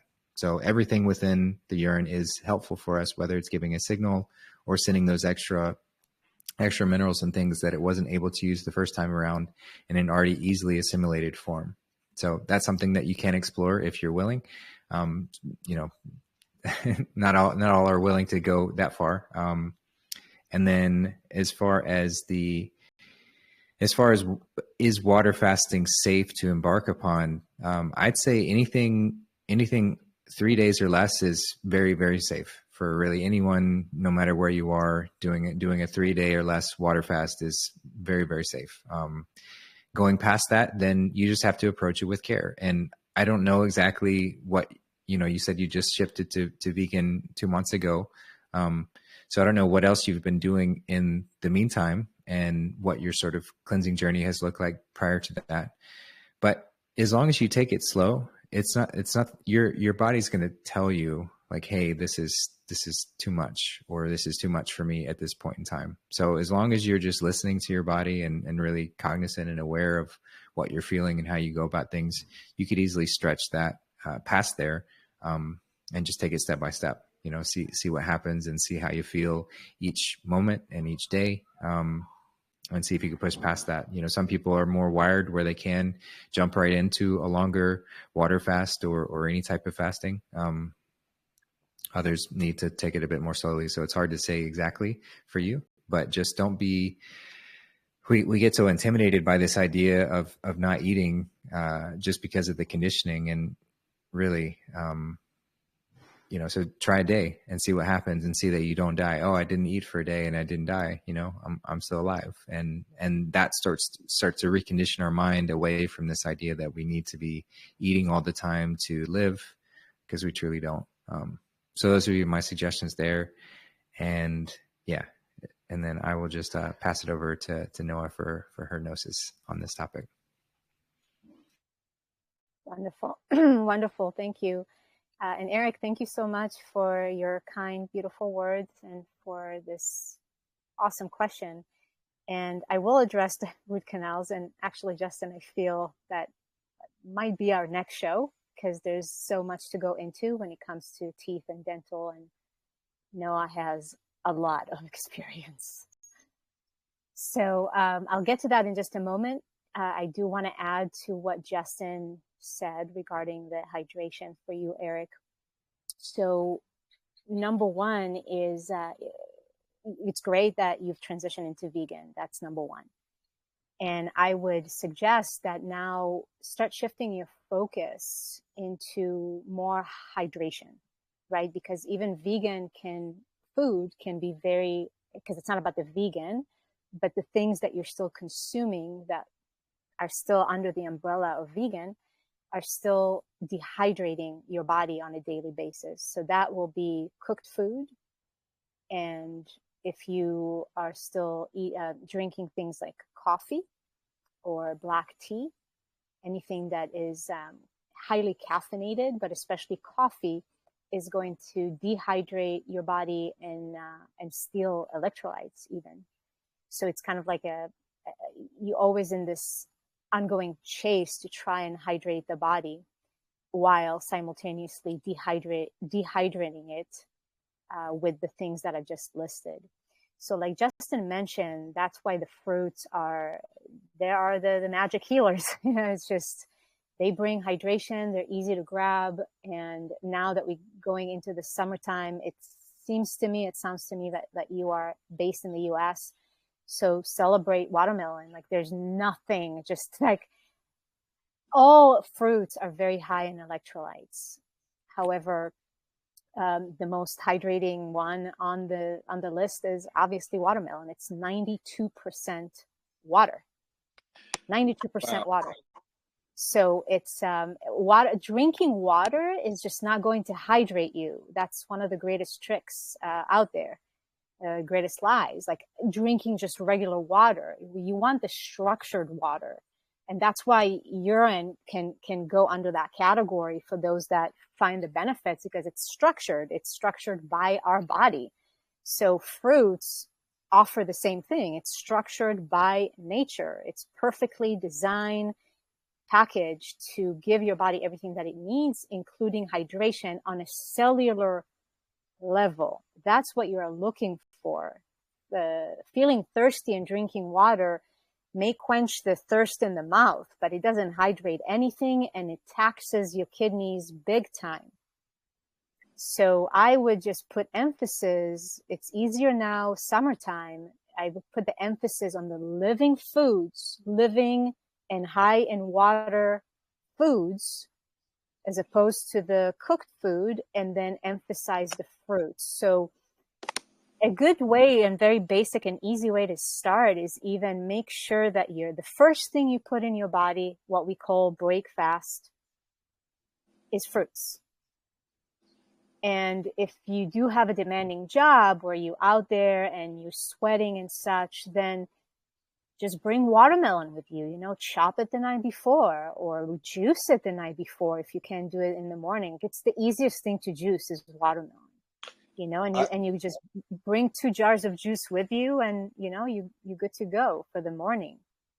Go ahead. I just wanted to say that I have planted just about as many fruits and vegetables as I could find that are native to this area, and I have 3 or 4 different species of watermelon growing. So I am all about this, and there's nothing that I am afraid to try, as in even the urine, which this is the first I've ever heard of this, but it's amazing to hear all this information. And I also follow, the videos that Barbara O'Neill had put out. And I'm just trying to take in as much information, and I'm no longer bouncing around everywhere. There's only a very tight knit people that I actually listen to now. And I think it's helped me quite a bit. But I am not a fruitivore, as you know, but I would love to be, because I love nothing more than fruit. And I am trying to grow every single possible thing I can. And I even purchased an indoor growing system for like dragon fruit, for instance, that wouldn't be growing here in Georgia, through the winter. And I literally, any fruit I could possibly find that is native to my area, I am either growing currently or it's germinating. And I have just gone absolutely crazy with it. And I am so happy. And I've always loved fruit. I am like, oh God, I love fruit more than anything in this planet. And I always have. And I do like, and another thing, this is the biggest thing I wanted to chime back in with is, I'm still terrified to buy and trust fruit from the market. So that is exactly why I started growing everything I can myself. And the watermelon, I'm starting to give them all to my friends. And I'm like, listen, you have a garden, I have room. If you have room, I'll stick things in it. We could share. I'm just trying to do as much as I can to spread in any way, to go into any different avenue that I see an opening in. Because we all know there's a lot going on in the world, and there's so many changes, and this is just one part of it, and it's huge. But I really just want to get myself, and I don't have time for everything. I don't have time to research everything I want to, and I still have to find time to do more grounding and meditation. And but I'm just so grateful to beautiful people like you. You've just turned my life around, and I'm still here, and I'm I feel very healthy. I'm definitely never going to go to a doctor again unless I break a leg or something. And anything. And I don't want to take up anyone's time. I don't know if anyone else is waiting to chime in or anything, but God, it's such a blessing to talk to beautiful people like you that are so selfless. I'm sorry, but I'm a little emotional, and you're just so amazing, and I love you both so very much. And I'm still here, and I'm going to take in anything else you have to share. And I do have a surgeon that, I don't trust any dentist, oral surgeon, or anything because many reasons, but I found one that I feel a little bit more comfortable with than I have in the past. And, I still have the concerns of, both the implants and the fillings and and I think I still have at least 4 current root canals, 2 of which, the crown broke off. And I was terrified to go even have them removed because of the things that I've heard, could be in the local anesthetic even. So anything you could shine on that would be great too, because I am here, and I am so willing to take any advice. And thank you so much again. I appreciate you both and everyone that's doing what you're doing so very much. God bless you, Eric. Bless your heart. Thank you for this beautiful share, truly. Enjoy those watermelons. I've heard that Georgia has amazing watermelons, so enjoy it fully. And regarding the dental stuff, well, because it is in a sense off topic from today, I would definitely suggest that you tune in to Justin and I conversation. Probably will be next week, because I feel it's wanting to be shared. So tune into that, because I will share more there. However, though, to answer your question just for now, it's not even a recommendation, I would say it's a must, to seek biological holistic dentists. That's number one. That's just a must. To find someone that has a holistic view, and to find a dentist that works holistically and with different materials. All right. So that's number one. And number two is that this is my recommendation, is to get all the root canals out. I know it sounds terrifying, and I have, as I said, a lot of experience. I had 9. And I removed all of them, not at once. Just recently, I had the last 3 removed out of my mouth. And I did place, not in all of them, but I did place some zirconia implants. So that's another thing that I recommend, is not to put metal in your body, and to go to the zirconia implants. So again, a traditional dentist is still going to offer you the old school titanium metal implants. So I am recommending to seek a holistic dentist, and that can be more affordable price wise in places like Mexico. There are some good holistic dentists in Mexico, Tijuana, and other areas in Mexico. Yeah, but when it comes to health, and this is also for Carmen that shared earlier, the health will be somewhat inhibited in a person as long as there are root canals in the mouth. And various reasons for that I'm not going to get into right now. We can go into it when we have a dedicated conversation for that.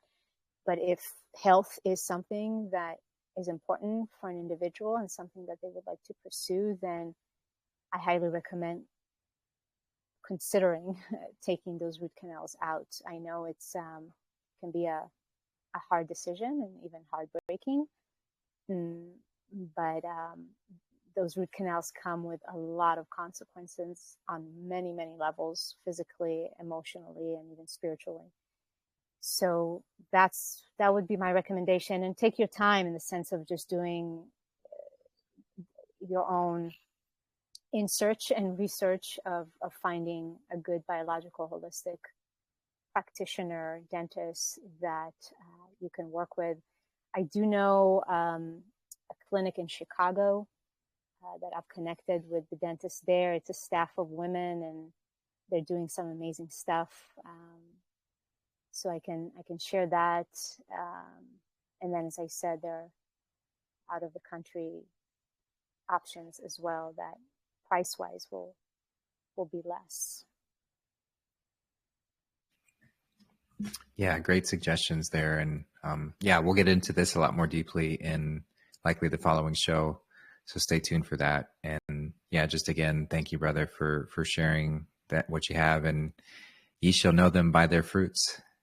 So you're going around planting these fruits and offering them to your neighbors. And it's beautiful. Of course, this is an allegory for the energetic gifts that we provide, the energetic fruits. But literally, this can be just moving into this space to where we are bringing this abundance, this God-given bounty into this space so that all are fed, all are cared for. And it's just coming straight from the mother, that care and compassion imbued with all of it. So thank you for embodying that and for showing up in the ways that you have. So glad that you tuned in, and yeah, please stay in touch. We'd love to hear more from you as you go through your journey, and happy to help any which way we can. And just to sort of remind people about the upcoming juice cleansing solid food vacation group. So as Noah mentioned, the first call for that will be June 5th. So if you'd like to sign up to be on that call, that would be great. I'm going to do a post within sometime very soon, with the next couple of days, maybe even today, on that aspect of what she's offering and how you can get involved with that. If you don't want to join that specific tailored group, even just utilizing this time period of preparing for the solstice to go into some deeper level of cleansing is really ideal as we're approaching this seasonal shift. So finding some way to recognize, where am I in life, and where can I have an upshift? Where can I really recalibrate myself back to this hydration and this nourishment to really allow my body to do what it needs to do, which is to heal and to step into that higher frequency.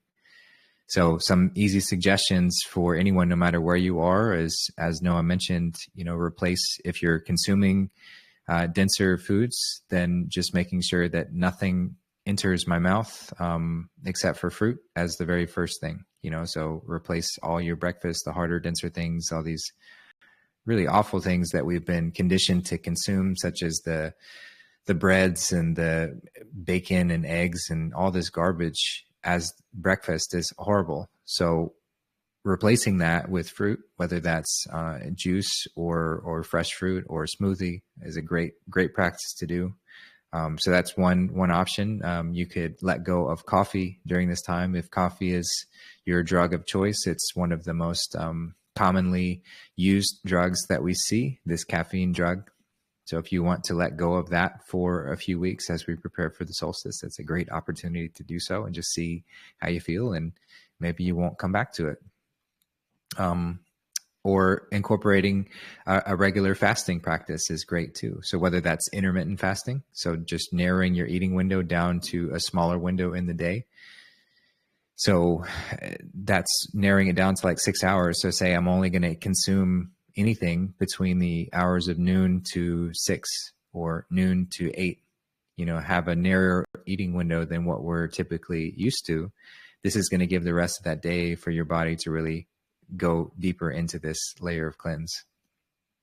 Or you can incorporate a once a week kind of protocol of fasting. I love to fast every Sabbath, every Saturday, to where I abstain from consuming food.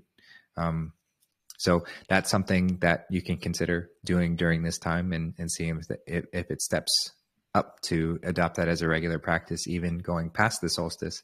But the solstice, every seasonal shift is just an opportunity for us to re-examine what we have done and where we'd like to move to, and utilize this sort of these celestial bodies and the movement of this plane to augment our natural evolution through this process as well. So any which way you want to step on board with upgrading your life is beautiful.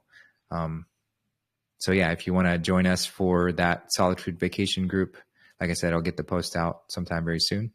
And yeah, you're more than welcome. And any which way you'd like to join us is very welcome as well. Thank you so much. As far as water goes, I have tap water. I have a good filter, but I try not to drink. I mean, and then I buy bottled water, but you know, I really, I would like any advice on where's the best place to get water. I mean, if I dig a hole 10 feet from a stream and just drink it out of the ground and put it in a little filter, I was thinking it might even be better than any alternative I have. But I that's another thing that I honestly do not know. Yeah, it's a great question. And there's a lot of nuances that you can get within the water conversation as well. You know, we mentioned the structured water from the fruit and or the urine are going to be the most ideal. If you want to learn more, you mentioned this was the first time hearing about urine therapy. I did a show with Brother Sage months ago. You can find that on my website, justincarpenter.org, to find, just type in Brother Sage and it'll probably pop up. And that was a great discussion just on that, just the benefits of urine therapy and what that can bring. So that's a great option for hydration. But if you're just going with plain water, like Noah mentioned, the ideal source is a spring. There's a website called findaspring.com that you can really discover where, and there are more than what's listed on this website, but it does have a pretty good compilation of where local springs are, and people will write reviews that have visited them and describe, you know, is this something where you, it's just on the, sometimes, I've found many of them through my travels throughout the US. They're just sometimes a spigot on the side of a mountain. Sometimes people have made them nicer and sometimes it's very rustic. But a great way to get spring water, so you can see if there's a local spring in your area to collect water. With spring water, it's possible that there's going to be more sediment in there, and so if there is, you just want to be potentially bringing it through a gentle filtration system to removing some of that sediment, so you're not consuming these inorganic minerals that do end up kind of bogging down the body. We want the water to be pure and clean. So that's one option. Another is, and this is one I've found to be sort of the easiest no matter where you are, but going into distilled water is a great option to have to get that purest form of water. And this is really emulating the way that nature purifies water through the clouds, through the rain. The water vaporizes and forms the rain, and then that rainwater is very, very pure. So collecting rainwater is, of course, they try and put fear into us that rainwater is harmful and you shouldn't do it. And even in some states, it's illegal to capture rainwater, which is just ridiculous. But that's a very, very beautiful form of water and hydration. Again, just testing it to see if you need to run it through a filter or not. But having an in-home distiller is great as well. I've got one that simply heats the water up to vapor and then cools it down. And at that point, it removes anything that was in the water in that space. So you can find an in-home distiller for between $200 to $300, and I've had mine for years, and it still runs and works great. You can buy in a pinch. You can buy distilled water from stores as well. I'd opt for buying distilled waters in jugs over spring water that they label, because I don't know what's gone into that spring water. They can label it really without much oversight.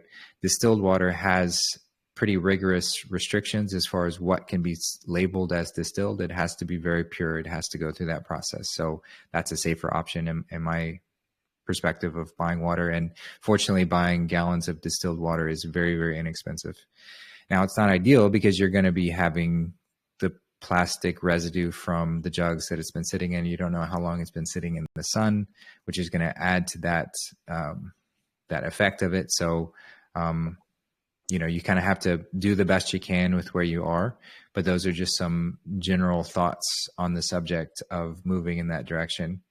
But again, utilizing the fruit and utilizing the fruit juice, utilizing the urine are going to be ways that you don't have to worry about that as much. There's no amount of urine that's going to be harmful for you ever. There's no amount of fruit juice that's going to be harmful for you. And all of that will be extremely hydrating. So that would be just some general thoughts in there. Maybe we'll do another show on water in general. But yeah, I'll just leave it there with that one.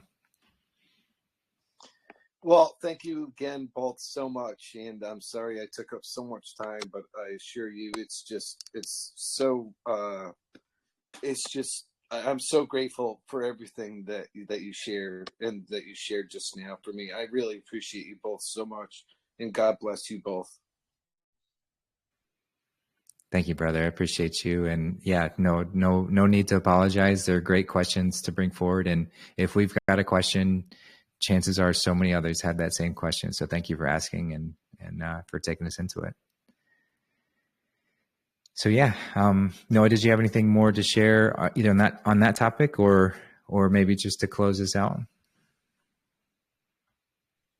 Everything you shared about the water is great. The finestspring.com. Yeah, I forgot about that resource. I used to use it too. So that will be the first thing to do, is just to find a natural spring. And I would one thing to add is, if you do drink water, if you choose to drink whatever it is, distilled, or if it's not fresh spring living water, my suggestion is to squeeze some lemon or lime into it, that at least you bring some of that structured substance that it's going to turn the liquid into something else that your body can actually utilize much, much better. And you get also the benefits of the lemon and the astringent qualities of that. So that just will be my suggestion. And you can even, sometimes I'll do that, just slice some cucumber and let it sit in the water like overnight in the fridge, and you can put some mint in there, or even slices of oranges, and make like infused water. And it's wonderful. It's just a wonderful way to consume water if you still want to do that. If you don't want to do the juice or the urine or whatever the other things that we mentioned here. So I'll just add that. And unless there are any other questions, not from Eric, but anyone else, Justin, that. Yeah, I don't see anybody else. I'll just add to that as well. Beautiful to mention about the structuring and adding the infusing with things. Other options you can do is placing the water in the sun is going to infuse that water with that solar energy. It's going to activate it quite well. And then putting things like various crystals and things in the water can also add that earth energy into the water as well. And there are even, I've never gotten one, but there are machines that do add motion, swirling motion to the water. You can either buy a machine like that, or you can get something that has a negative charge. So we want to be putting things in our body that have a negative charge. Most things that are cooked and whatever have a positive charge. We're naturally have a positive charge just given the amount of energy around us. And so to balance that is bringing on that negative charge. That's why grounding is so helpful, because it helps to dispel that positive charge. Things that we consume with that negative charge are ideal. Fruits and things that grow from the earth are going to naturally carry that negative charge. So to add that to water, you can take something like a silver spoon, and it needs to be nearly pure silver to really have that negative charge. That's why gold, silver, copper are so magical in regards to these elements, because they, unlike other metals, impart a negative charge when they come in contact. So stirring your water, your juice, anything with a silver spoon, that's where the phrase comes from, because it is ideal silverware. It's helpful to have things that are actually made of silver. and it imparts that negative charge into whatever it is that we're consuming. So that's some way that you can structure the water as well to add that extra. And while you're doing that, just say a prayer, bless it. You know, we are truly magical beings, and everything that we do, the energy that we give off is going to infuse with everything that we come in contact with. So yeah, just wanted to add that as well. And yeah, I don't see anyone else that, I'll just double check. Does anyone else have any questions that they want to ask today, get into before we close out?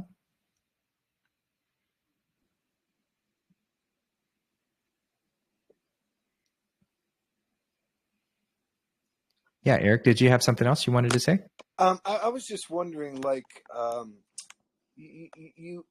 I almost, I don't know if I'm hearing it wrong or not, but it's almost as if like drinking water is an option. And I like hearing that in a way, because if I could just be totally healthy on fruit alone, like I said before, I absolutely love fruit more than anything. And I just, the only reason I have the, urge to drink water is for health reasons and flushing.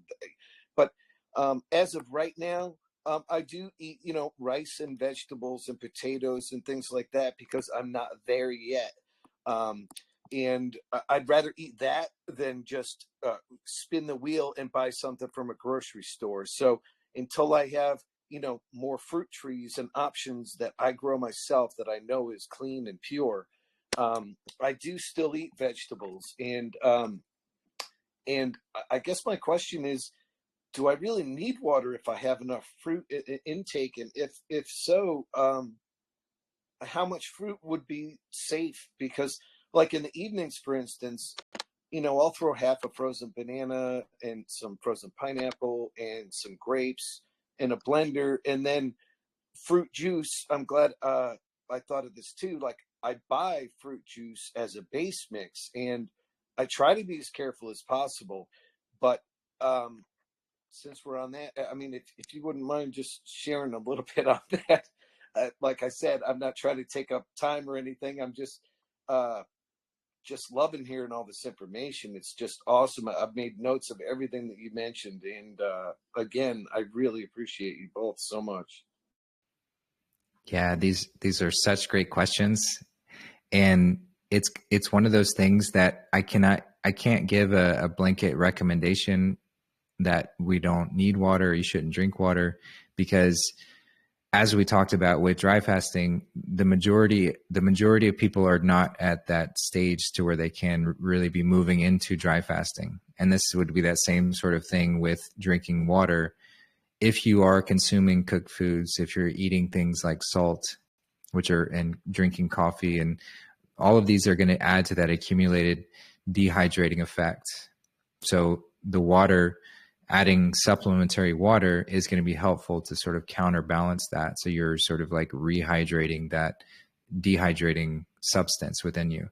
So unless your diet is 100% fruit, and even then, only after you've gone through an extensive period of cleansing, whether that's through several solid food vacations where you've cleansed the bowels of all this dehydrated matter, you've really reactivated your body to be able to assimilate this fluid within that space from what you're consuming, then it's not necessarily good to recommend that people suspend this idea of not drinking water or not drinking fluids. And that's something that Lauren is also has a huge problem with, is that he sees a lot of fruitarians or people claiming to be fruitarians that come to his retreat center that say they don't drink water, and they end up being quite dehydrated. But again, he's only receiving those who are struggling with where they are. They haven't found that balance within themselves. So they've likely tried to skip some steps to get to those spaces. So I'm not saying that we don't get to a space where we don't need water. I'm just saying we got to be careful about where we are within this journey.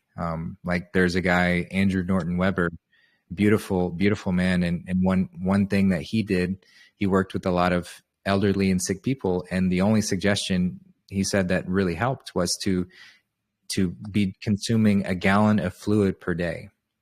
And he would clarify that the ideal forms of fluid, urine being the highest, the most hydrating, fruit juice being the next, but water is also going to be helpful to sort of rehydrating that dense and old waste that's stuck in there. It's not going to be bringing the same level of hydration as fruit or urine, but it is going to be helpful for removing the dense dehydrated matter.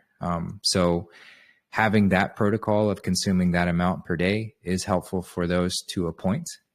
But then you'll know when your body gets to a level to where I don't really need to consume that. But it gets tricky because you can compare yourself to others and say, okay, well, Noah's doing this, so I just need to get to that level. But that's not taking into consideration that Noah's gone through extensive amount of cleansing and getting to that space to where she doesn't really need to drink water to have that same level of hydration. So it's all, it's all individualized and specific as far as where we are in that space. So yeah, I just wanted to mention that. Yes, in that part, I definitely understand. My last question I'll squeeze in is, when I make my watermelon juice, which I'm so looking forward to, can I just use the seeds and everything? I mean, do I have to get rid of the seeds, or can I just grind them up in like a NutriBullet or something, and then just make it my drink of choice when I'm working, for instance? Yes, you can absolutely use the seeds in the juice. I don't go through and pick them out whenever I make juice. And I'm glad you mentioned that, because I did want to clarify that as well, because you mentioned store-bought juice. So most anything that you buy in a bottle at a store is going to be pasteurized. And when that happens, you're really nullifying the majority of the beneficial properties of that juice. So ideally, we are not going to be consuming store-bought juice. It's been pasteurizing means it's been heated to the point to where it's basically dead. It is cooked. So you're drinking cooked juice. So that's not going to be helpful. I mean, it's not necessarily harmful. It's just kind of a neutral thing. But if you're really wanting to bring this hydration and liveliness in the body, it needs to be fresh pressed juice. And you're talking about blending in a blender, which is a great way to create a smoothie. And a watermelon smoothie is very akin to juice because there's so little pulp in the watermelon itself. But to have that juice itself, it's really ideal to get a juicer. And as I mentioned before, a slow masticating juicer. They'll sell these centrifugal ones, which are very loud and very fast. And those actually heat up the juice to where you're not getting that life-giving property as much. The juice doesn't last nearly as long, doesn't taste nearly as good. So getting a slow masticating juicer is a great thing to do in order to get the most out of it in that way. So yeah, that's what I'll share there. Did you have something to add, Noah? You're muted. Yeah, I just wanted to say that, yeah, you can totally put the seeds and everything. Actually, the seeds have a lot of vitamin E. They're great for the skin. But there's a difference, like Justin said, between when I say juice, I mean you use the slow juicer and you make a pure liquid juice where the pulp gets removed. Even from watermelon, you'll be surprised, like when you do see the pulp comes out. And then, yeah, the blending, which I heard from you, Eric, it sounds like when you say juice, you actually mean you just blend things. So that would be considered more of a smoothie. But yeah, with watermelon, you blend it. And if you want to go the next step, let's say if you don't have a juicer, you could blend it and then strain it. So if you wanted to take that step, but even if you just make that watermelon smoothie, it's delicious. And if you do have a slow juicer, you could even juice the rind. I don't do it anymore, but I used to, and it is delicious if the watermelons are organic, and it's actually great for the prostate for you male people, male souls. So yeah, watermelon is something that you can juice the whole thing. Not blended though. Like if you use the rind, it's only if you have a juicer, not blended. If you're blending it, then just do the watermelon flesh, and you can totally have the seeds in there as well.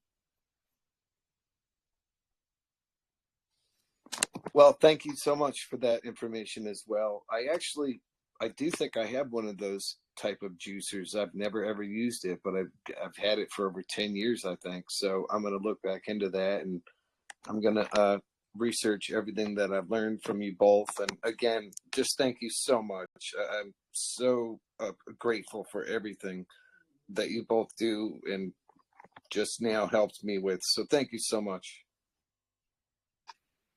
Yeah, you're so welcome. Yeah, stay in touch. There's a group sort of linked to this channel. You can find it. It's called JC Family, or you can just search for JC Family. The tag is at JC Family 33, and it's a great space to ask questions and to talk more about that. I'm in there quite often. And then, yeah, if you want to go deeper into a more intensive juice cleansing, solid food vacation journey with us, we'll be doing that very soon. So, yeah, happy to have you. Happy for the questions. Thanks for being here. And yeah. So this has been a wonderful discussion today. I know, yeah, I think that was it as far as anyone else that had any questions. So yeah, Noah, did you have any closing comments to wrap us up today? I'm super grateful for the space to share this info. So thank you, as always, Justin, for creating the space and for leading us into this. And thank you for everybody that tuned in and for caring about this topic and wanting to learn and wanting to explore and expand.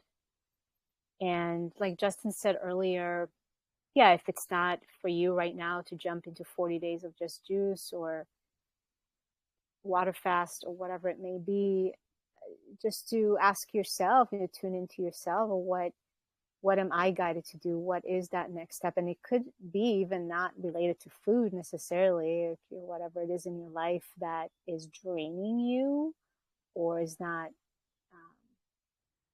helping your life force to rise up, to evaluate that. Because the thing with solstices, June solstice, is you get to, well, number one, you can kind of look at it as pressing the reset button. And then it sets up the tone for the next 6 months until we get to December solstice. So my invitation is to ask yourself, well, what kind of tone would I like to set? And we just had a massive transition of Jupiter moving into Gemini. So that alone is like a kaboom moment that is just happened 3 weeks before the solstice. And Gemini is very much kind of like, the twins, right? And it's also the magician. So there's room for a lot of magic. And so asking yourself, what spells am I casting in my life? And it could come through the form of, I'm going to cast the spell of radiant health. And so that means that I'm going to consume less cooked food and more living foods and more fruits, or I'll do a solid food vacation. Just tune into yourself. What tone am I setting now for the rest of 2024? And know that it's never too late.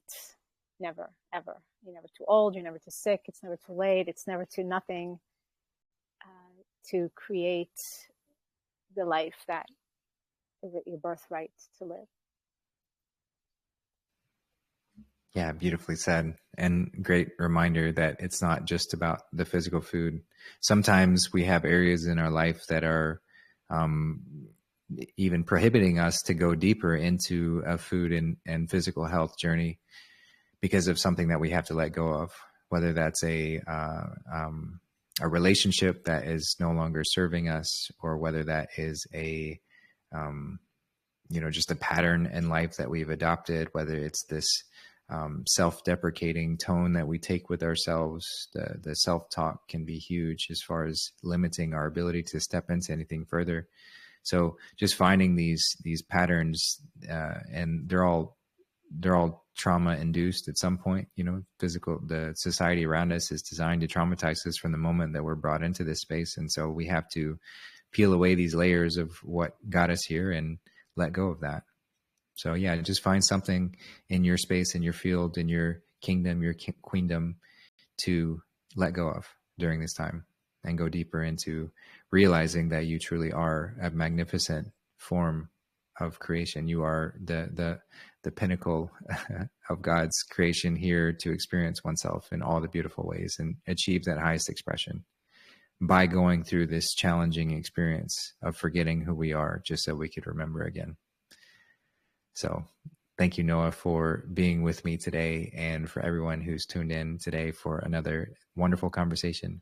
I hope everyone has a magnificent day wherever you are. And yeah, let's just keep shining brightly. So sending love to you all, and take care. Until next time. Bye, guys.